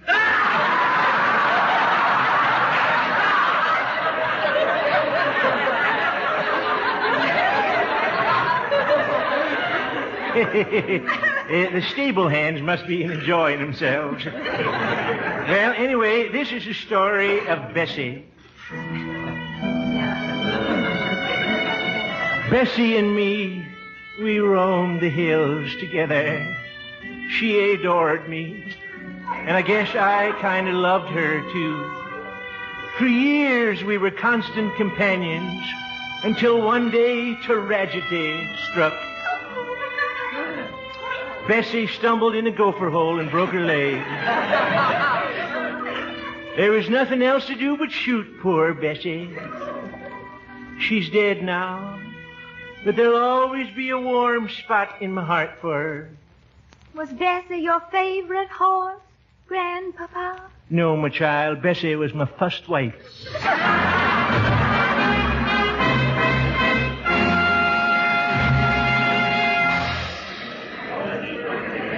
now tell me, Mr. Palin, how do you like the play? Quite amusing. Some of the actors are excellent.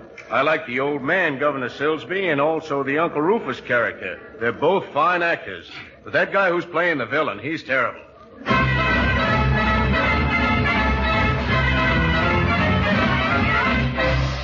Well, here we is at Shasta Gold Stall at the racetrack on the afternoon of the Big Freakness Handicap. And if that Shasta Gold don't go today, we's gone tomorrow, that's all. Oh, Uncle Ruth, great news. Crandallberry, my betrothed, has offered to ride our horse in the big race. But, Miss Vinnie, has Mr. Crandall ever been a jockey before? No. But Shasta Gold has never been ridden before, so they're both starting off even. Get 'em saddled. Yeah, okay, I'll do it. Quick, Hooker. Hooker, help me get this makeup off, will you? Oh, Mr. Gildersleeve, now? No, Dottie, not now. Well, now, supposing I say, well, Vinny, your grandfather is thinking again. No, Dottie, not now. Come on, Gildy. Crandall is waiting for you on stage. Okay, give me the blank pistol, quick. Here you are. No, Unc, wait. I haven't got time to wait, Leroy. Jeepers, that wasn't a blank pistol. That was my .22. Aha, Berry. So we meet again. Yes, and to your sorrow, Dalton Jackson, for today I am riding Shasta Go in the Preakness. What? Yes, and you cringe at the thought of me winning not only the race, but also the fair Lavinia and her old homestead from your vile clutches. Ha, ha, ha, ha, ha, ha. Little does he know that I have a revolver in me pocket. And ere I let him thwart me evil plans, I'll wait till his back is turned and send a bullet through his manly bosom. Now's my chance. Take that, Crandallberry. Oh, I am shot. Oh, my goodness, I am shot. Nice acting there. Quick, get a doctor. Oh! Now my horse will win the Preakness, and I will win the divine Lavinia. Help! Is there a doctor in the house? What is this? Oh, my beloved, you are wounded. You're darn right I'm wounded. Oh, no, please don't turn me over on my back.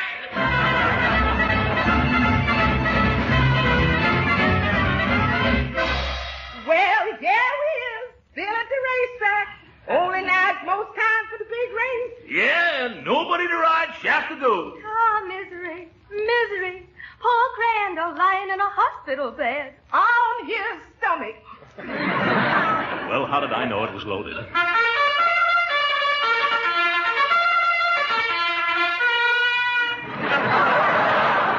I go into the post. Every horse but Shasta Gold. Oh, woe is me, and all is lost. Stop! I will ride Shasta Gold. Sibley, my ne'er-to-well, a brother. Yes, I who have brought naught but shame and sorrow to my dear sister and my poor ailing grandfather. I will ride Shasta Gold to victory. Oh, for corn's sake. Come, there isn't a moment to lose. Quick, Sibley, mount Shasta. Very well. Hasten, Sibley, dear. And remember, if you do not win the Preakness, just keep traveling, brother. Don't worry. I shall win. Come, Shasta, go. Let us hasten to the rail for the start. Yes, sir. You coming, Ruth? No, I'm going to stand on this here box from which I can see the whole race. For I do dearly love to call the progress of the Preakness aloud. Oh, Mr. Gildersleeve, now? No, Dottie, not now.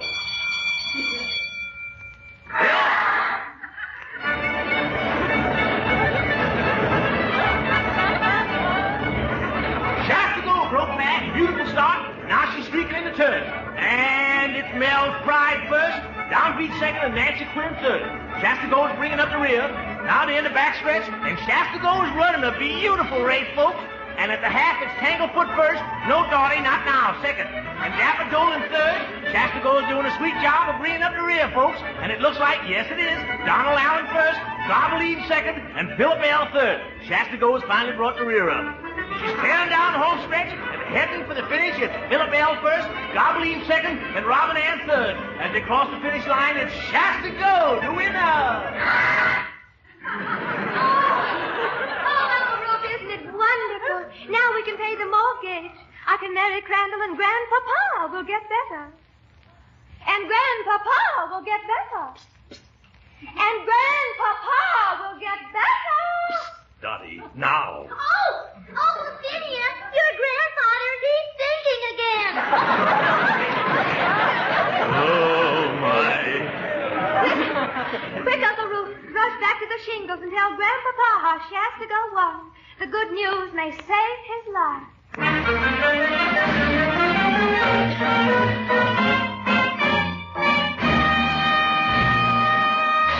Oh, thank goodness. This will be over in about 20 minutes, Judge. I can't make any more of these quick changes. Speed it up, Gildy. Do you realize it's 12:30 already? 12:30, great balls of fire. Is the drawing room set back in place? Yes, everything's ready to go. All set out there, Birdie? I think so, Mr. Gildersleeve. Okay, then. Flash the orchestra. Third act. On your toes, everybody. Curtain, Hooker, curtain.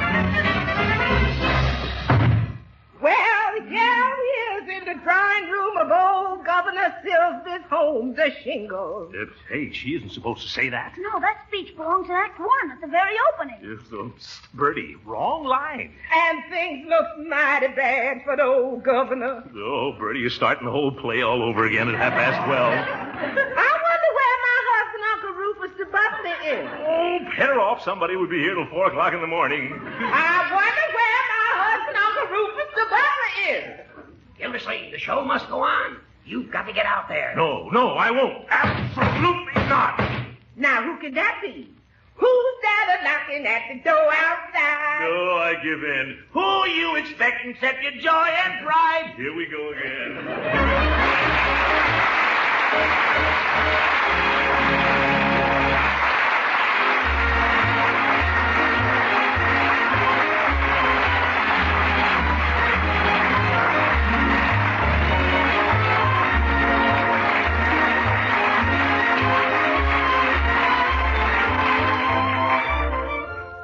Oh, Mr. Gildersleeve, this is Mr. Whalen, a talent scout from RKO Pictures. Oh, a talent scout. Yes, I want to sign up a member of the cast. Oh, no. Not me. That's right, not you. I've got a contract for your horse, Shasta Go. The studio is running short of trucks. Good night, folks.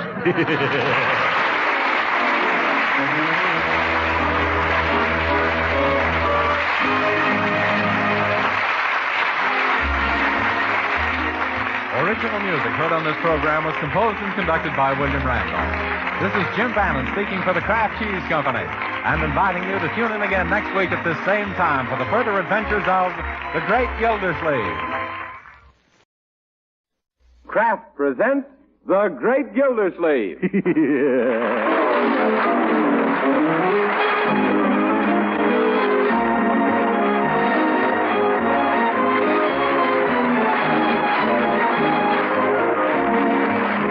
At this time from Hollywood, California, Kraft presents Harold Peary as the Great Gildersleeve, written by Leonard L. Levinson.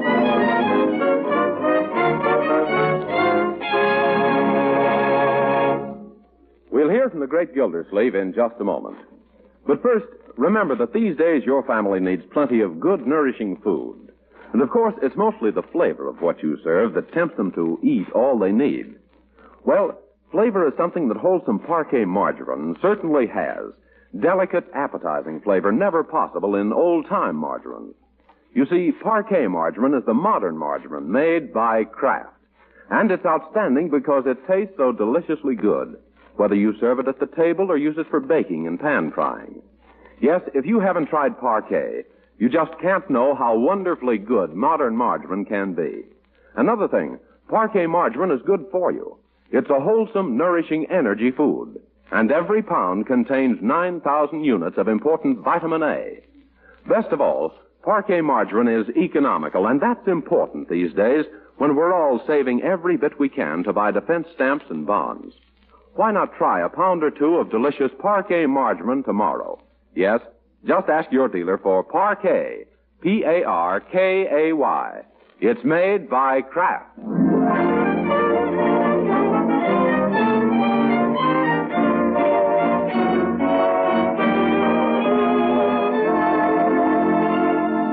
And now let's visit our friend, the Great Gildersleeve. who is about to visit a local furniture store in search of a new bed as a surprise gift for his niece, Marjorie.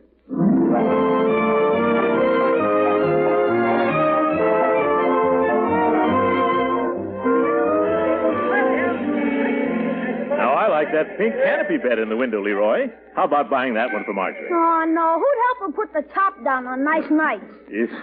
Leroy, that isn't a convertible bed. Let's go in. I know the owner of this store. Well, if it ain't my old friend Throckmorton P. Gildersleeve. Hello, Stanza. Schlepperman. My, you're a sight for good eyes. Yes. Why, you're the very motion picture of hell. In fact, a double feature. Yes. And don't tell me this is little Theodore. I won't. This is little Leroy. My, how you jumped out. Why, I remember when I used to bounce you on my knees, sonny boy. Yes, in about one more year, he'll be able to return the favor, Schlepperman. Guilty, my pal. You took the words right out of my bridge work. Yes. Well, let's not stand around on our ceremonies. Will you have a chair? Or were you thinking of buying a Davenport? Well, we were interested in beds. Something in a little slumber number. Oh, hachi-pachi. Just follow me, please. Okay. Say, Unc, what's the name of this chair that the man is sleeping in? That's a Morris chair. Oh, hello, Morris. Hello. Schlepperman's kid brother. He's 40 years old and still a problem child. Gee, what kind of a clock is this, Unc? That's a grandfather's clock, Leroy. And don't open it. There are no grandfathers inside. Well, here we are. I'm telling you confidentially, Truckee, when it comes to sleeping furniture, this store is wide awake. Yes, I know. Leroy, quit jumping up and down on that bed. Leave him to be, Guilty. Let the boy have fun. All right, so suppose he does break a couple of springs. So I'll put it on your bill. Yeah. Young man, come down from there. Okay, Uncle Mort. I was only making a test hop. Yes. What a kitty, huh? He's a regular Mickey Looney. Guilty? What kind of a bed would you like to buy if I'm not taking too much priority? Yes. It's for Marjorie, you know, Leroy's sister. She's away at a Red Cross training school, and Leroy and I thought we'd surprise her by fixing up her bedroom. What an uncle. An angel without wings. Yeah, I was grounded. I wish I had an uncle like you got, Leroy. Leroy, Mr. Schlepperman is talking. Leroy, where are you? Oh, young man, come out of that grandfather's clock. Joe. Okay. Gee, that makes a keen place for hiding. Go ahead, Leroy. Keep it up. I know another keen place for hiding. Don't be too harsh on the boy, Truckee. Remember, you were a pickaninny once yourself. Yes. Look, Sam, do you want me to make up my mind about that bed now, or would you rather have me sleep on it? Okay. How about this creation in solid mahogany with a waterfall design? It's very excruciating. Yeah. I don't know. It looks a little too stodgy. Stodgy is the latest trend. Yeah. Gee, why don't you buy this dandy double-deck bunk bed for Marjorie, Unc? No, my boy. What we want is something dainty and feminine, like, say, that pink canopy model in the window. Now you're talking with gas. Well, what's cooking with the bed? Come on. We can step into the window and give it a closer inspection. Yeah, come on, Leroy. Get away from that folding bed before it traps you. Coming, Uncle Mort. Right up here, Guilty. Careful passing that statue. Inhale. Thank you. Yeah. And look at that bed. Beautiful, ain't it? I'm telling you, this is a bed of roses. It is? Yes. And it's her own exclusive design. Yeah, whose? My daughter Rose's. Yeah. Well, she certainly did a splendid job. Is it as comfortable as it looks? And just try it. Lay right down. Go ahead. Take a simple snooze. Yeah, I will, Sam. Yes. Feels very soft. You see, you float around like you're 99% pure. And why not? It's got a deep sleep mattress, and it's got a double box springs. And I know something else it's got, Unc. Yeah, what's that, Leroy? It's got half the people in town staring in the window at you, too. What? Oh, come on, let's get out of here. Silly thing for me to do. Say, Sam, how much is that bed? Well, just the way it stands, with that beautiful speed match, a spread, I'm asking, and it cost me, but I'll let you have it for, one price, $120. $120, eh? Well, I wasn't figuring on spending quite that much, but, Say, how much will you give me in trade for Marjorie's present bed? Well, it's pretty old. How do you know? You haven't seen it. Well, I have a very vivid imagination. He's right. Well, it must be 50 years old. 50? Why, Leroy, it's at least 150. A very graceful four-poster, Slepperman. Really an antique. I'm sorry, but what you people call antiques is by me strictly second-hand. But this is really better than second-hand. Yeah, it must be 6th or 7th hand. Yep. Leroy, you get back in the grandfather's clock. Now, Sam, I'll let you in on a little secret. According to an unconfirmed rumor, that bed was slept in by George Washington. Recently? Huh? Well, I'll tell you what I'll do, Gildy. Suppose you make me a price for that old bed. Fine. Now, let me see. How about $20? $20? You're a hard man, Gildersleeve. Hard? Why, that's pretty soft for you. Well, it's a deal. Shake. And now that it's set, I don't mind saying that I would have gone as high as $25. Oh, you would, eh? Well, I don't mind confessing, Sammy, old kid, that I would have taken as low as $10.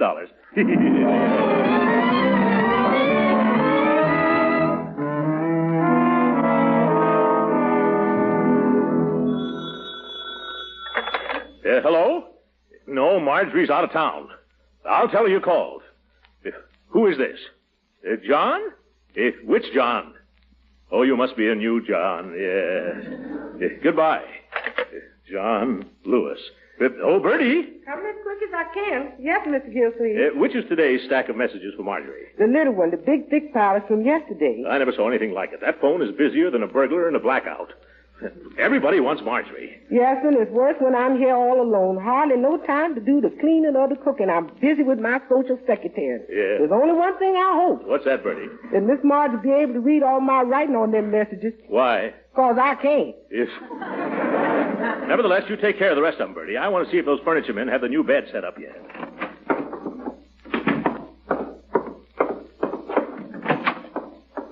Hello, Leroy. Hello, Uncle Mort. Hello, men. I see you've removed the old bed and have the new one all put together already. Oh, yeah. Morris is testing it now. How is it, Morris? See? It's okay. Come on, Morris. Oh, look at him in the arms of Orpheus. You mean Morpheus. Orpheus is the music god. And if that's music, well... Morris Schlepperman, get up. I know what'll wake him. Hey, Morris, time to go to bed. It is. I'm coming, Frank. Wait for me. That Morris should hibernate for the winter. Say, doesn't that bed look grand? Oh, Bertie, come on in here. Call me, Mr. Gilsleeve. Well, ain't that the cutest looking little bed? Yeah. I can hardly wait to see Miss Marge climb in and hit the hay. This bed cost $120, Bertie, and that ain't hay. Oh, you better see who's at the door, Bertie. Yes, if it ain't one thing, it's the same thing. Throw that bedspread across, Leroy, so we can get an idea of how it looks made up. Okay. That's it, thanks. Why, it's as pretty as a new $20 bill. There's 6 $20 bills. There's a Miss Van Scudder to see you, Mr. Gilsleeve. Van Scudder? Yes, I wonder who that can be. Well, I better go see. Mr. Gildersleeve? Yes? I'm Patricia Van Scudder, the interior decorator. I'm to redo Marjorie's bedroom. Already? Why, Leroy and I just finished a redo job 5 minutes ago. Oh, there must be some mistake. I received a letter from Marjorie yesterday asking me to decorate her room. Oh, I see. Well, Marjorie didn't know about our little effort. It was to be a surprise. Well, if it's anything like the usual man's idea of a girl's room, it's probably more of a shock than a surprise. Yes. Hadn't we better look at the room in question now? Oh, yes, of course. Excuse me. This way, Miss Van Scudder. Right in here. This is my nephew, Leroy. Leroy, this is Miss Van Scudder. Hello. How do you do? Well, I'm genuinely surprised. Why, this is a charming, charming room. Oh, you like it? Yes. Why, I can hardly believe you two did this. It's really quite lovely. Well, all we did was to buy Keep quiet, Leroy. Let's hear Miss Van Scudder. Really, I'd leave it just as it is, except for one thing. And what's that? The bed. But that's the only thing... Leroy, please. What did you say, Miss Van Scudder? The bed. Wrong? Oh, but definitely. The color clashes with everything else. And the style. Oh, that style. Yeah, some style, isn't it? Oh, yes, quite horrible. Now, see here, Miss Van Scooter.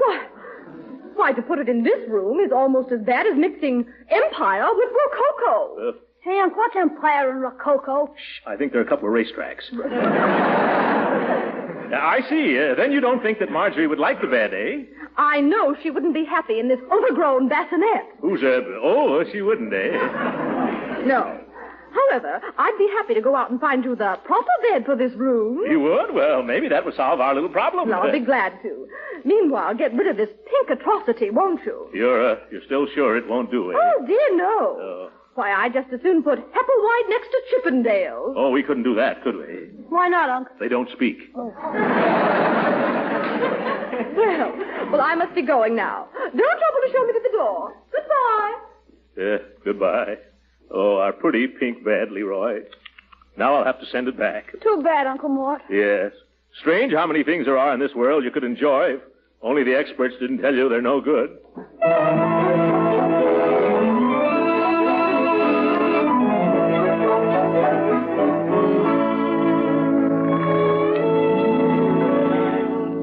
Hey, Morris, wake up and help me.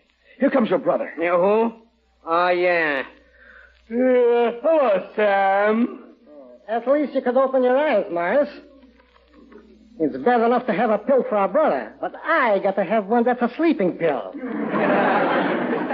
What's this bed you're setting up, Frank? It's the one we brought back from Miss Gildersleeve's house yesterday. Oh, yes. Be very careful with it. There's a rumor around that Washington slept in it. However, as of today, the rumor hasn't been verified. Excuse me, sir, but I was looking for something in a bed. Pillows, blankets, or sheets? No. You don't understand. I want a bed for a young lady's room. Something colonial, shall we say? Sure. Let's say colonial. Colonial. Now, if you'll just follow me, Junior Miss. Oh, but one moment, please. What about this one that the men are putting together? Oh, that? Oh, don't give it a second thought. It's too old. It is? How old? 150, 200, who knows? Now, if you want to see some up-to-date, fresh from the factory colonial beds, I'm the man who's got 'em. Oh, no, never mind. This one is just the thing. Imagine a four-poster in such excellent condition. And a Duncan Fife at that. Please, don't rush me. Remember, this is a genuine aged-in-the-wood Drunken Fife.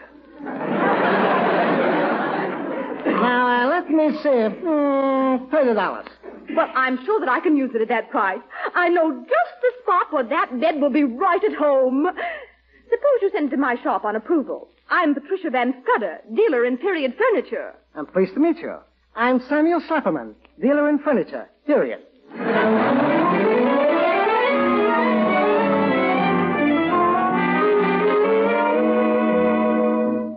Here's a telegram from Miss Marge. Are you sure? It must be. It came collect. Yeah. Well, we'll soon see. Oh, Leroy.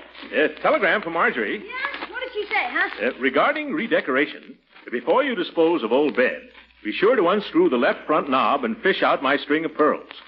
What does she mean, Leroy? Oh, I remember. She sometimes uses the hollow bedpost as a kind of secret jewel box. Where are you going, Uncle Mort? Into Marjorie's room to unscrew the old great Caesar's ghost. That was the bed we traded in at Schlepperman's.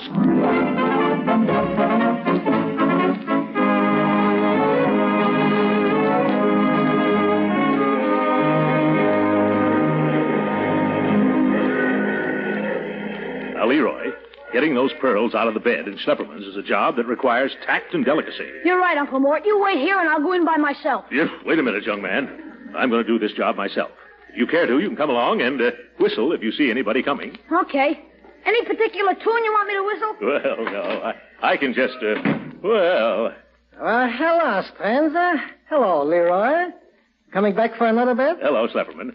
No, Leroy and I are just out window shopping. Oh, of course. What kind do you want? Plate glass, stained glass, or plate glass? You don't understand. Leroy and I just want to look around. You don't mind our browsing, I hope? Oh, no. I do a lot of that myself. You should see me browsing over a herring. Somehow, suppose I show you around. Oh, no. Don't trouble yourself. Trouble, he says. Why, my time is your time. What's your time? 11:30. I mean, we can look around by ourselves. Oh, let me show you. Yeah. Say, you might miss some of the little gems that are hidden around this store. Quiet, Leroy. I wasn't going to say anything, Unc. Oh, yes. But really, Sam, don't bother to come along. We'll feel freer to... To help ourselves. Yes, that's it. We may dig out something we consider valuable if we're left alone. Yeah, at least we hope so. Yeah. All right.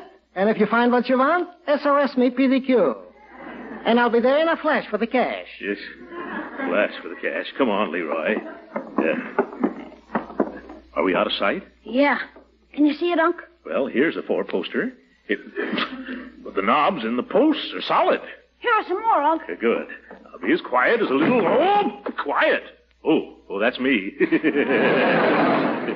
Say, how about this one? No, Leroy, leave it alone. This isn't Marjorie's bed. It's the wrong color, and it hasn't any posts. And besides, Morris is sleeping in it. There's Mr. Schlepperman coming this way. Good. Maybe I can pump him about it, huh? My eyes are smiling. Oh, there you are. Yes, here we are. By the way, Sam, you remember that old bed of Marjorie's you took in trade? Sure, what about it? Well, I was just wondering what had become of it. Not that I was looking for it. Oh, no. Why, that bed sold like a hotcake. What? You sold it? What? You want it back? Well, sort of. I got to thinking about it, Sam. You know, it was really Marjorie's. Yeah, and she put a lot of value in that bed. I didn't realize it myself until just recently, and in fact, I never should have traded it into you. Well, if that's the case, maybe I can get it back for you. You can? How? The lady who bought it took it away on approval. Huh? Possibly, if I go to her before she makes up her mind and somehow or the other raise the price, she might turn the bed down. Oh, that's great. I'll see that you don't lose on the deal, Sam. I know you can put it across. You do? I wish I did. Do you want me to come along and help you? No, I think you might complicate the situation. You know, Truckee, in negotiations for antiques, it needs the cool, experienced head of an old hand with an ear to the ground to put the best foot forward.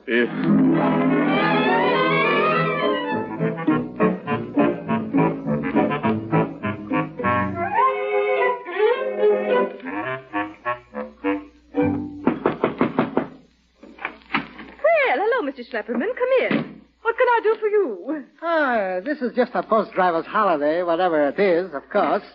Now that I'm here, I might as well inquire if you want to keep that bed you took on approval. Well, the young lady I'm buying it for is still out of town. Well, I've got a buyer who wants that bed right now. In fact, he says he'll pay up to $40 for it. Oh, that's too bad. I hate to be pressing you, but could you give me a quick yes or no? Wait, I think I can get an answer for you right away. Excuse me, won't you? But certain what?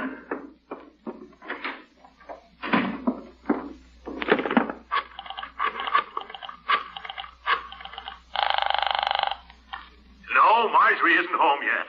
Oh, but I don't want Marjorie. This is Patricia Van Scudder, Mr. Gildersleeve, and I have the nicest news for you. Yeah? I found just the bed for Marjorie's room. Well, isn't that nice? Yes. Wait till you see it. You'll be speechless. Well, I bet I'll find something to say. Now, the only thing is this. How much are you willing to pay? Pay? Oh, anywhere up to 50, 60, even 75, if you think it's worth it. Oh, thank you. That's all I wanted to know. Goodbye. Well, Mr. Schlepperman, I think we can do business. My client will pay more than that $40 offer you had. Is that a fact? Mm-hmm. Pardon me, could you be so kindly as to let me use your telephone? Oh, surely, go right ahead. It's in my office there. Thank you. I'll be back instantaneously.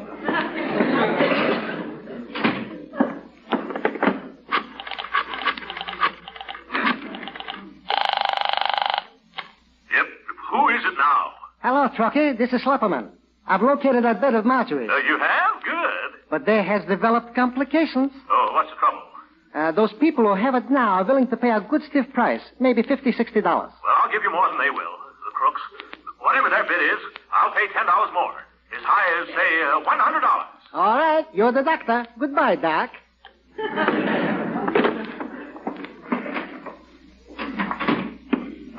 Well, Miss Van Scudder, I just talked to my client, and he says he'll pay $50 for that bed. Oh, but my people won't let him take it for that. They'll give 60. 60 is a nice price. But this fella so is no cheapskate. He says 70. My clients are just as stubborn as yours. We say 75. I'm sorry, but my man will top their offer 85. Well, Freddie's got us licked. Too bad. They'll be disappointed. Well, you can send your truck over to pick up the bed whenever you want to. Oh, I don't have to do that. Hey, Frank. Yes, Mr. Schlepperman? Wake up, Mars, and come in here. George Washington's bed rides again.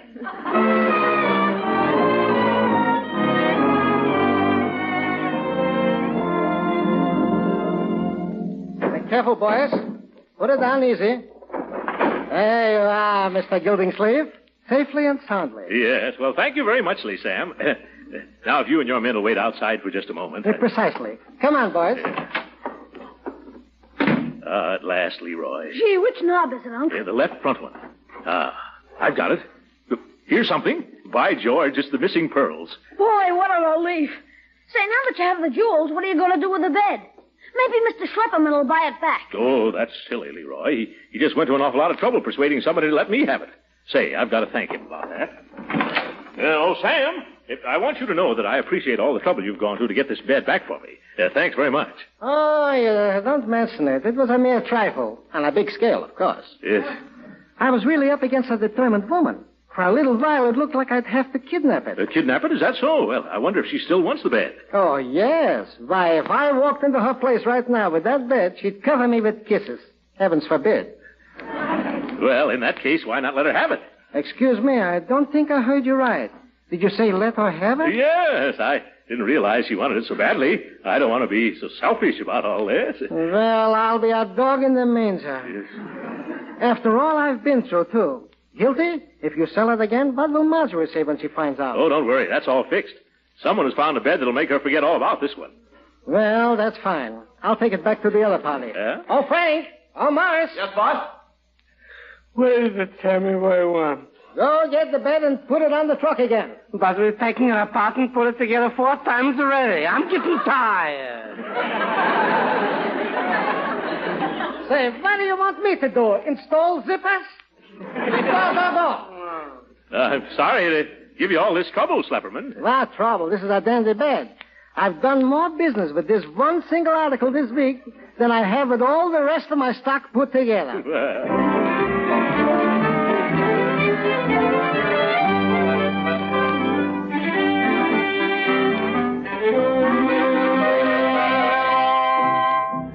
Miss Van Schooler, I've got a surprise for you. Who is it? Oh, Mr. Schlepperman. What is it? Do you remember that lovely George Washington flute bed?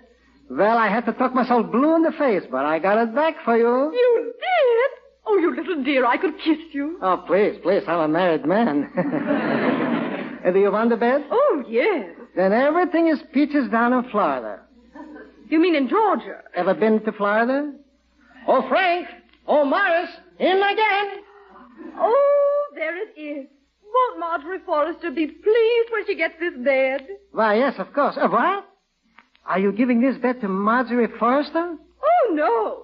Oh, that's good. I'm not giving it to her. Her uncle, Mr. Gildersleeve, is. You don't mean by any chance Throckmorton P. Gilding-Sleeve? A large, deep man with a thick voice? Why, yes. Are you a friend of his? Speaking strictly from the past, yes.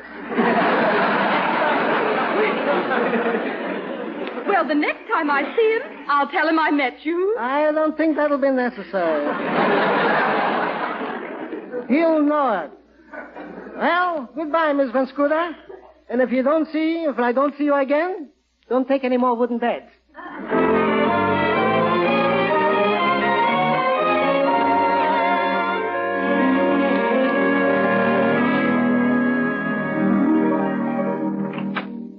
Well, good afternoon, Bertie. Good afternoon, Bertie. It's been a lovely day, hasn't it, Leroy? Yeah, makes a man glad that he's alive. Yeah.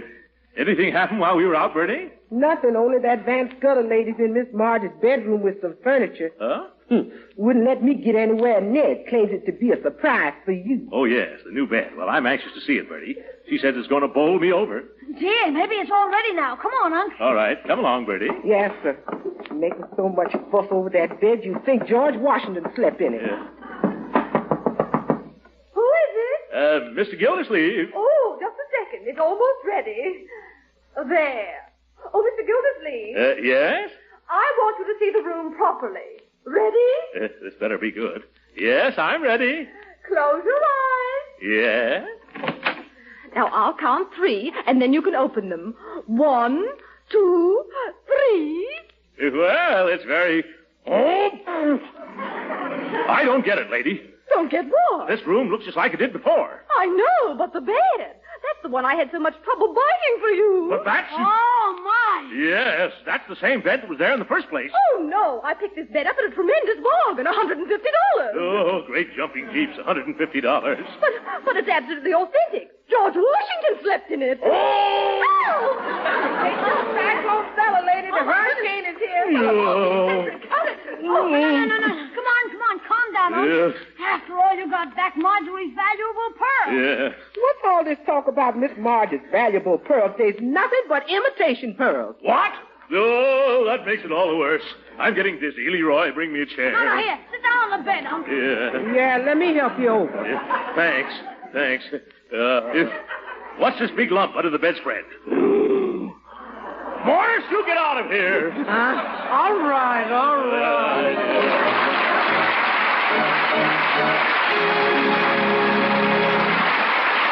The Great Gildersleeve will be with us again in just a moment.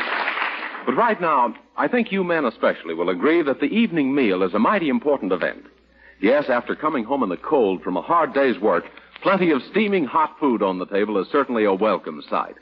Well, men, you need good food. It replaces the strength and energy you've used up during the day. That's why you should be sure there's plenty of energy food on the table. Energy food like Parquet margarine, made by Kraft. You see, Parquet margarine is one of the best sources of food energy you can serve, made from American farm products. And Parquet is also a reliable food source of vitamin A the year round. Yes, every pound contains 9,000 units of this important vitamin. And Parquet margarine is so downright good tasting, it's bound to be a hit with all the family.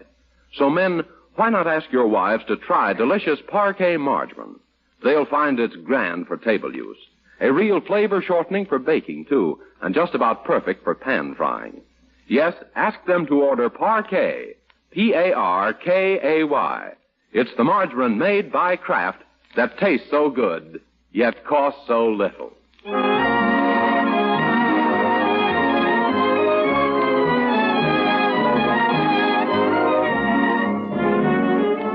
Ladies and gentlemen, our president will soon reach his 60th birthday. We can all help him celebrate. We can show him our deep regard and affection by contributing to a cause that's very close to his heart, your local Fight Infantile Paralysis campaign. Let's all say happy birthday, Mr. Roosevelt, by aiding the fight against this enemy of our children. Good night.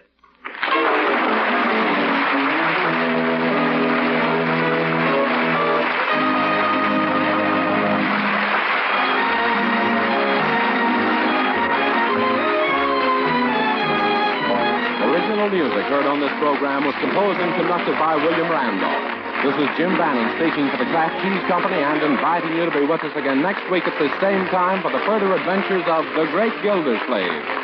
This is the National Broadcasting Company.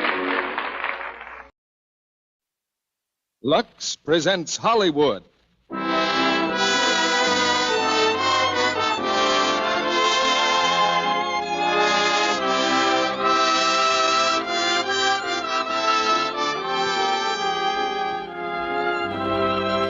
The Lux Radio Theater brings you the Great Gildersleeve, Una Merkel, and Beulah Bondi in The Show-Off. Ladies and gentlemen, your producer, Mr. Cecil B. DeMille.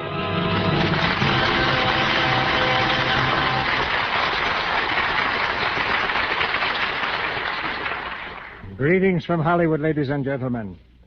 Tonight, Fibber McGee and Molly introduced a new character into their show called Gildersleeve. I'm sure no one could have foreseen the fantastic success story to which we add another chapter tonight. Mr. Gildersleeve made a great hit with Fibber and Molly's audience and soon had a radio program of his own. Then came a series of pictures at RKO. And tonight, we've cast him in one of the great comedy hits of the American theater. It's George Kelly's famous play, The Show-Off.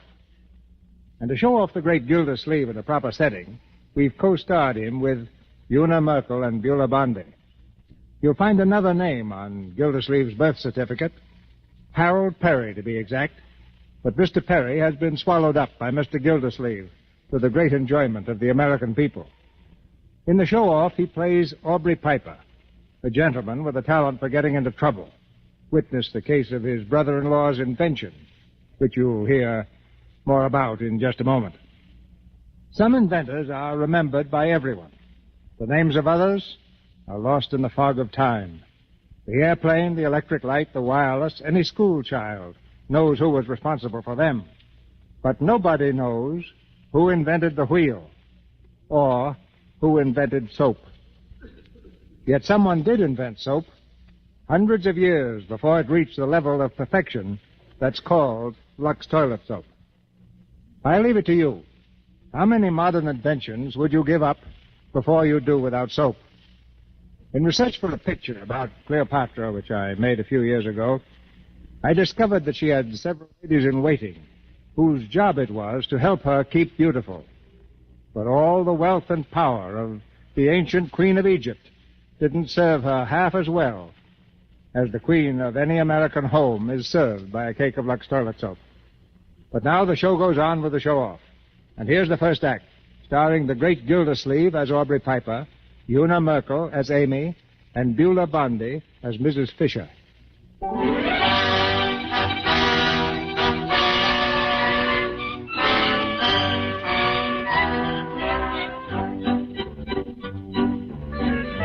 It's 8 o'clock on a Wednesday evening, and Amy Fisher is aflutter with excitement. 8 o'clock Wednesday is a big moment in Amy's life, for at 10 after, a certain party will ring the doorbell of the little frame house near Philadelphia. Hurriedly, she dabs a powder puff at her nose, and then, hearing the front door open, she rushes to the head of the stairs. Mama? Mama, was that the door? Yes, it was. It was your sister. Oh. Mama, when the bell rings, let me answer it. Hello, Clara. How's Frank? All right. Mama, did you see my blue bar pin? It was in my drawer. Well, look in the drawer. I haven't seen it. What's all the excitement, Mama? Wednesday night. Oh. Is that fella still coming here? Oh, right on the dot, such as he is.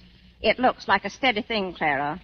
You never in your life heard anybody talk so much. I don't know how Amy stands him. Your pop can hardly stay in the room where he is. Well, doesn't she take him into the parlor? She does, yes, but she might just as well leave him out here, because he's not in there 5 minutes till he's out here in the kitchen again talking about politics. You'd think he knew something about it.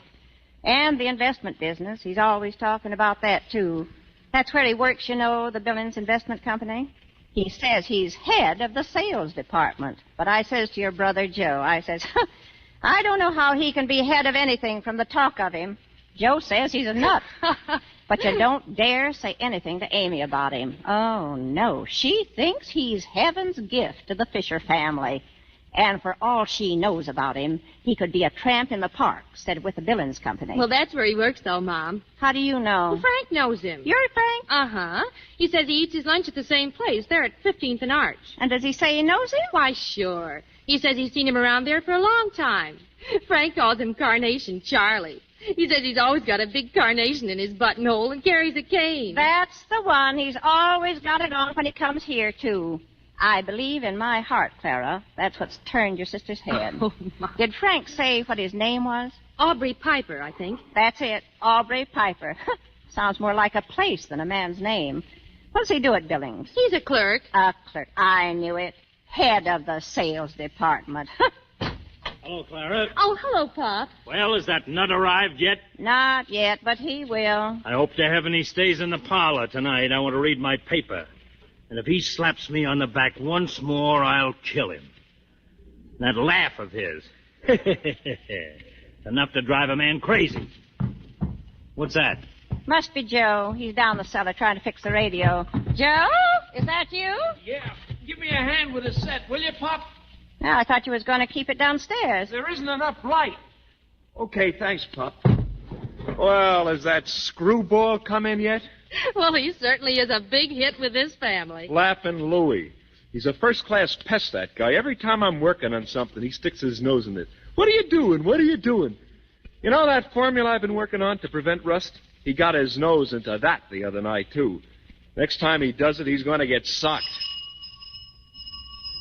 Oh, there he is now. Amy? Put out the light in here and shut the door. Maybe he'll think we've gone out.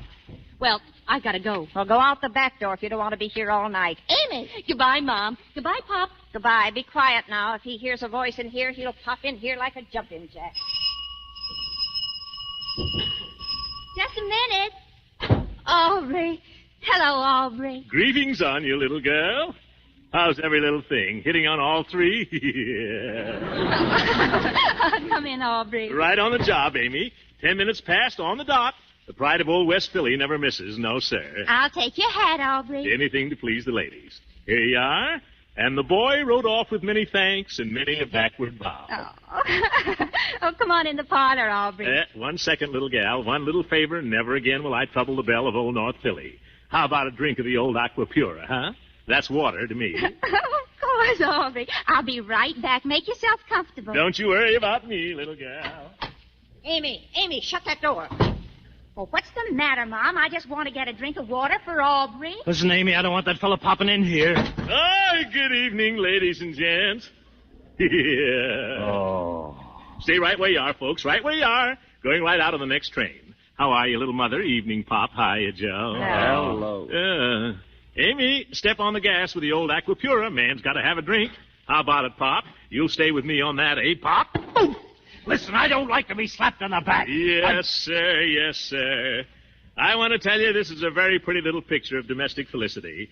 Father reading, mother knitting, and little old Joe Edison Fisher there working 18 hours a day to make the rich man richer and the poor man poorer. What about it, Popcorn? Am I right or raving? Oh, will you let me alone and keep your hands to yourself? I never saw such a pest in my life. Well, what's the matter with Popsy Wopsy? Little off his feed, eh, Mother Fisher? Here's your water, Aubrey. Thank you, my dear. Blushing as she gave it, looking down at her feet so bare in her tattered gown. Yeah. How's that, Mother Fisher? Can't beat that little old Willie Shakespeare, now can you? No, sir, I'd like to tell the brothers that little old Shakespeare party shook a wicked spear. Yeah. Well, here's laughter, ladies. And Mr. Marconi, my best regards to you. Very nice indeed. And a sweeter draught from a fairer hand was never quaffed. Oh, you. Well, Mr. Joseph, what are you doing? What are you doing, Joseph? I am fixing something. At it again, eh? The young inventor himself. Well, Mr. Joseph, I want to tell you you're wasting your time. When you're all through, they'll offer you 20 cents for it and sell it for $20 million, take it or leave it, sign on the dotted line.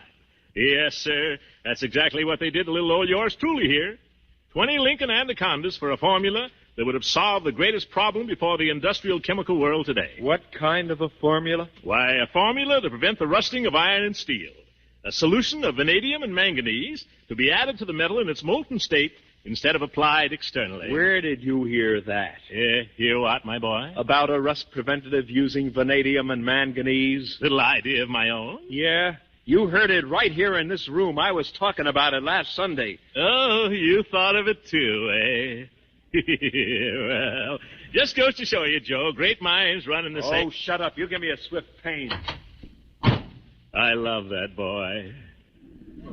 Yes, Mother Fisher, that little boy of yours has got some great ideas. I was speaking to some of the men who work under me just the other day, Mother. I said, gentlemen, the inventive genius in this country is... Where are you going, Mother? I got a touch of the same pain. Good night. Must be an epidemic around here. Oh, Aubrey. Aubrey, let's go in the parlor, shall we? Yeah. You know, Amy, sometimes I get a funny feeling that your folks don't like me.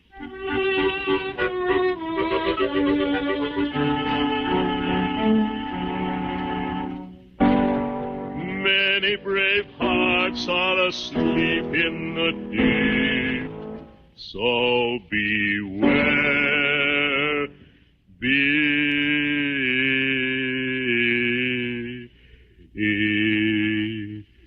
well, little high, I guess.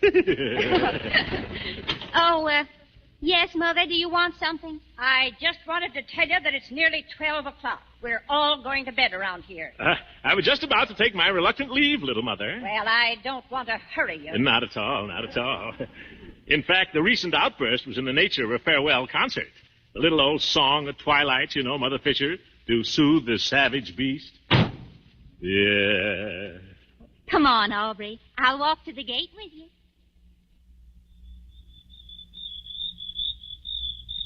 Yes, sir.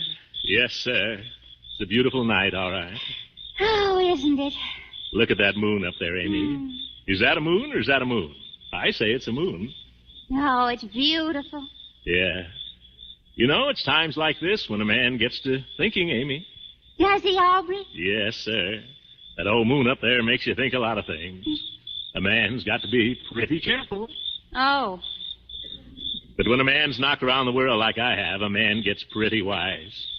When a man meets the right girl, a man knows he's met the right girl. Do you follow me? I think so, Aubrey. Amy, you think a married couple can be happy on $100 a week? Oh, Aubrey, yes, I do. Be nice if they had it, too. Aubrey, is that how much you... Well, more or less. Right now, it's a little less. But I'm thinking of putting over a deal, Amy, just between us two, you know. I don't think it makes any difference how much a man makes. I think when a girl cares for a man, loves a man, that's all that counts. The only important thing in the world, or should be, even if he doesn't have a dime, don't you? Well, I got 2 nickels. No. I mean, don't you think about love? Oh, sure. Ever since I was 14, Amy. Yes, sir. It's a little old Cupid dart that counts. And after all, you can't buy happiness, can you? Definitely not. So they say. Well? Well? Amy, what do you think, huh? You mean about... Yeah, what do you say? Is it a go? Say yes, Amy. Say you'll pool your coffee ration with me. Aubrey, you mean will I marry you? That's the general thought I'm trying to convey. Oh, Aubrey, yes, I will, Aubrey, any time you say. Amy Piper.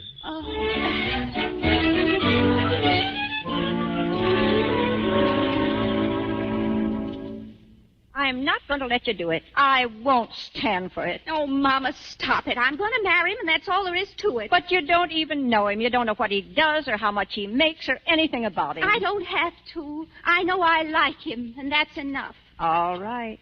But remember this, Amy. Be sure that he keeps you, and you keep him. And don't be coming around here for your pop to keep you. Mama, don't make me laugh. Aubrey's got a wonderful position. He makes plenty of money. Who says so? I just know from the way he talks. He makes at least $100 a week. Who ever heard of a clerk making $100 a week? A clerk? Where did you hear that? From Frank Highland. What does Frank Highland know about it? He knows Aubrey Piper, and Frank says he's a clerk down there just like 5 million others. Oh, that just shows how much he knows about it. Aubrey told me he makes $100 a week, and what's more, he's going to swing a great big deal pretty soon. The only thing he'll ever swing is that cane he carries. Amy, dear, I'm warning you once and for all. Oh, Mama, why don't you let me make my own life? You took who you wanted, didn't you? And Clara took the man she wanted. Well, I'm going to take what I want, and I want Aubrey Piper.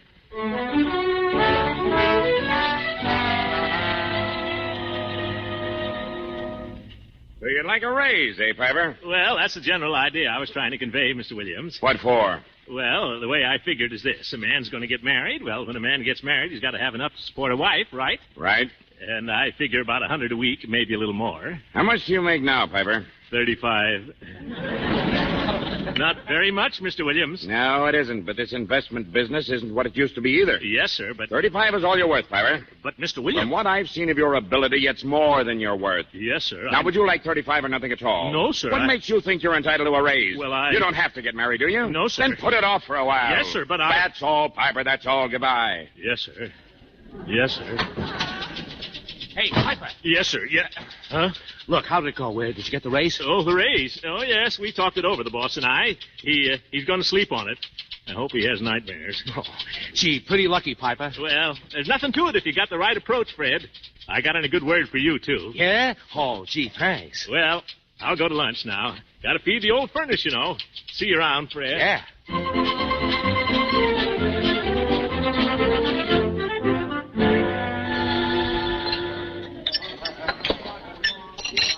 Hi, Aubrey. What'll it be? Hi, Sam. I'll have a ham on rye and a chocolate frosting. And don't spare the ice cream, Sam. 2 scoops? Oh, 2 scoops, sure. What do I care? That's a nickel extra, Aubrey. Slap it in there, Sam. You know Piper, the old sport himself. Sure. 1 ham on, 1 frosted. Scoop it double. Aubrey. Amy, what are you doing way down here? Aubrey, I have to speak to you. Say, I'm glad you came, Amy. You know that deal I was talking about? Well, it didn't go through, honey. I mean... Aubrey, listen. So I was just thinking maybe if we could postpone getting married. Aubrey, I've got to tell you, darling, it's awfully important. I've done it, Aubrey. Done what? I've done it. I've left home. You left... Oh... Oh, I just had to. I couldn't stand it anymore, and I just told Mama. I said, I'm leaving, Mama, and that's that. You told Mama, huh? Oh. Well, I was just going to tell you, Amy, that deal, I mean, where are you going to live? I don't know. I haven't even thought about it. I've burned my bridges, Aubrey. You burned mine, too. Oh, well, I guess we better get married pretty soon then, huh? Oh, Aubrey, do you suppose we could? Oh, sure. You just leave everything to me. Oh, Aubrey, that'd be wonderful. And it doesn't really make any difference, does it? I mean, we were going to be married anyway, and, well, you make so much money and all, and... Oh, Aubrey, tell me it's all right. Oh, it's fine, Amy. It's fine. Just a minute. Hey, Samuel. Samuel. Yeah? Cancel that extra scoop, will you?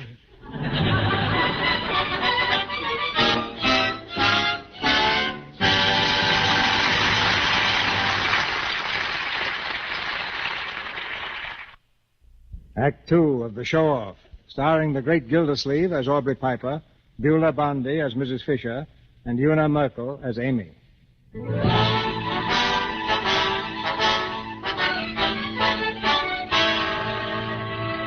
6 months have passed, and the romance of Amy and Aubrey has blossomed into marriage.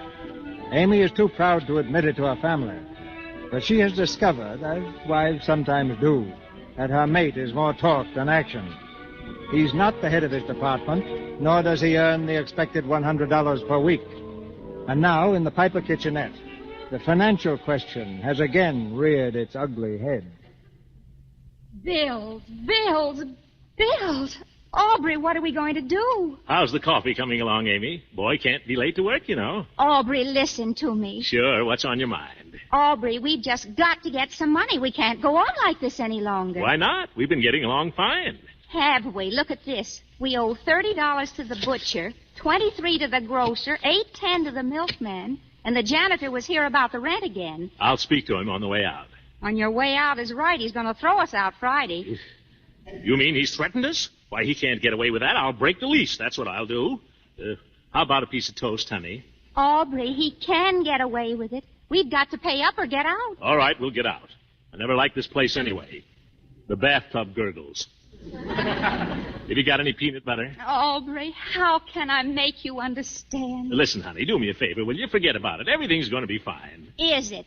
How? You just keep your eye on the boy from West Philly, that's all.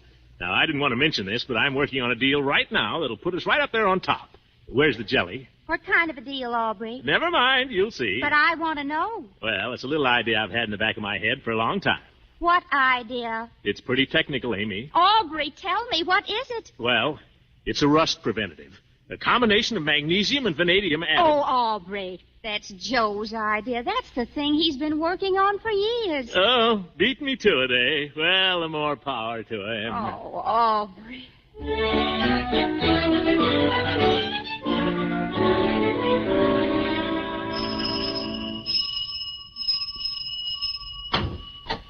Good evening to you one and all. Hello, Mother Fisher. Oh, hello. It's you, is it?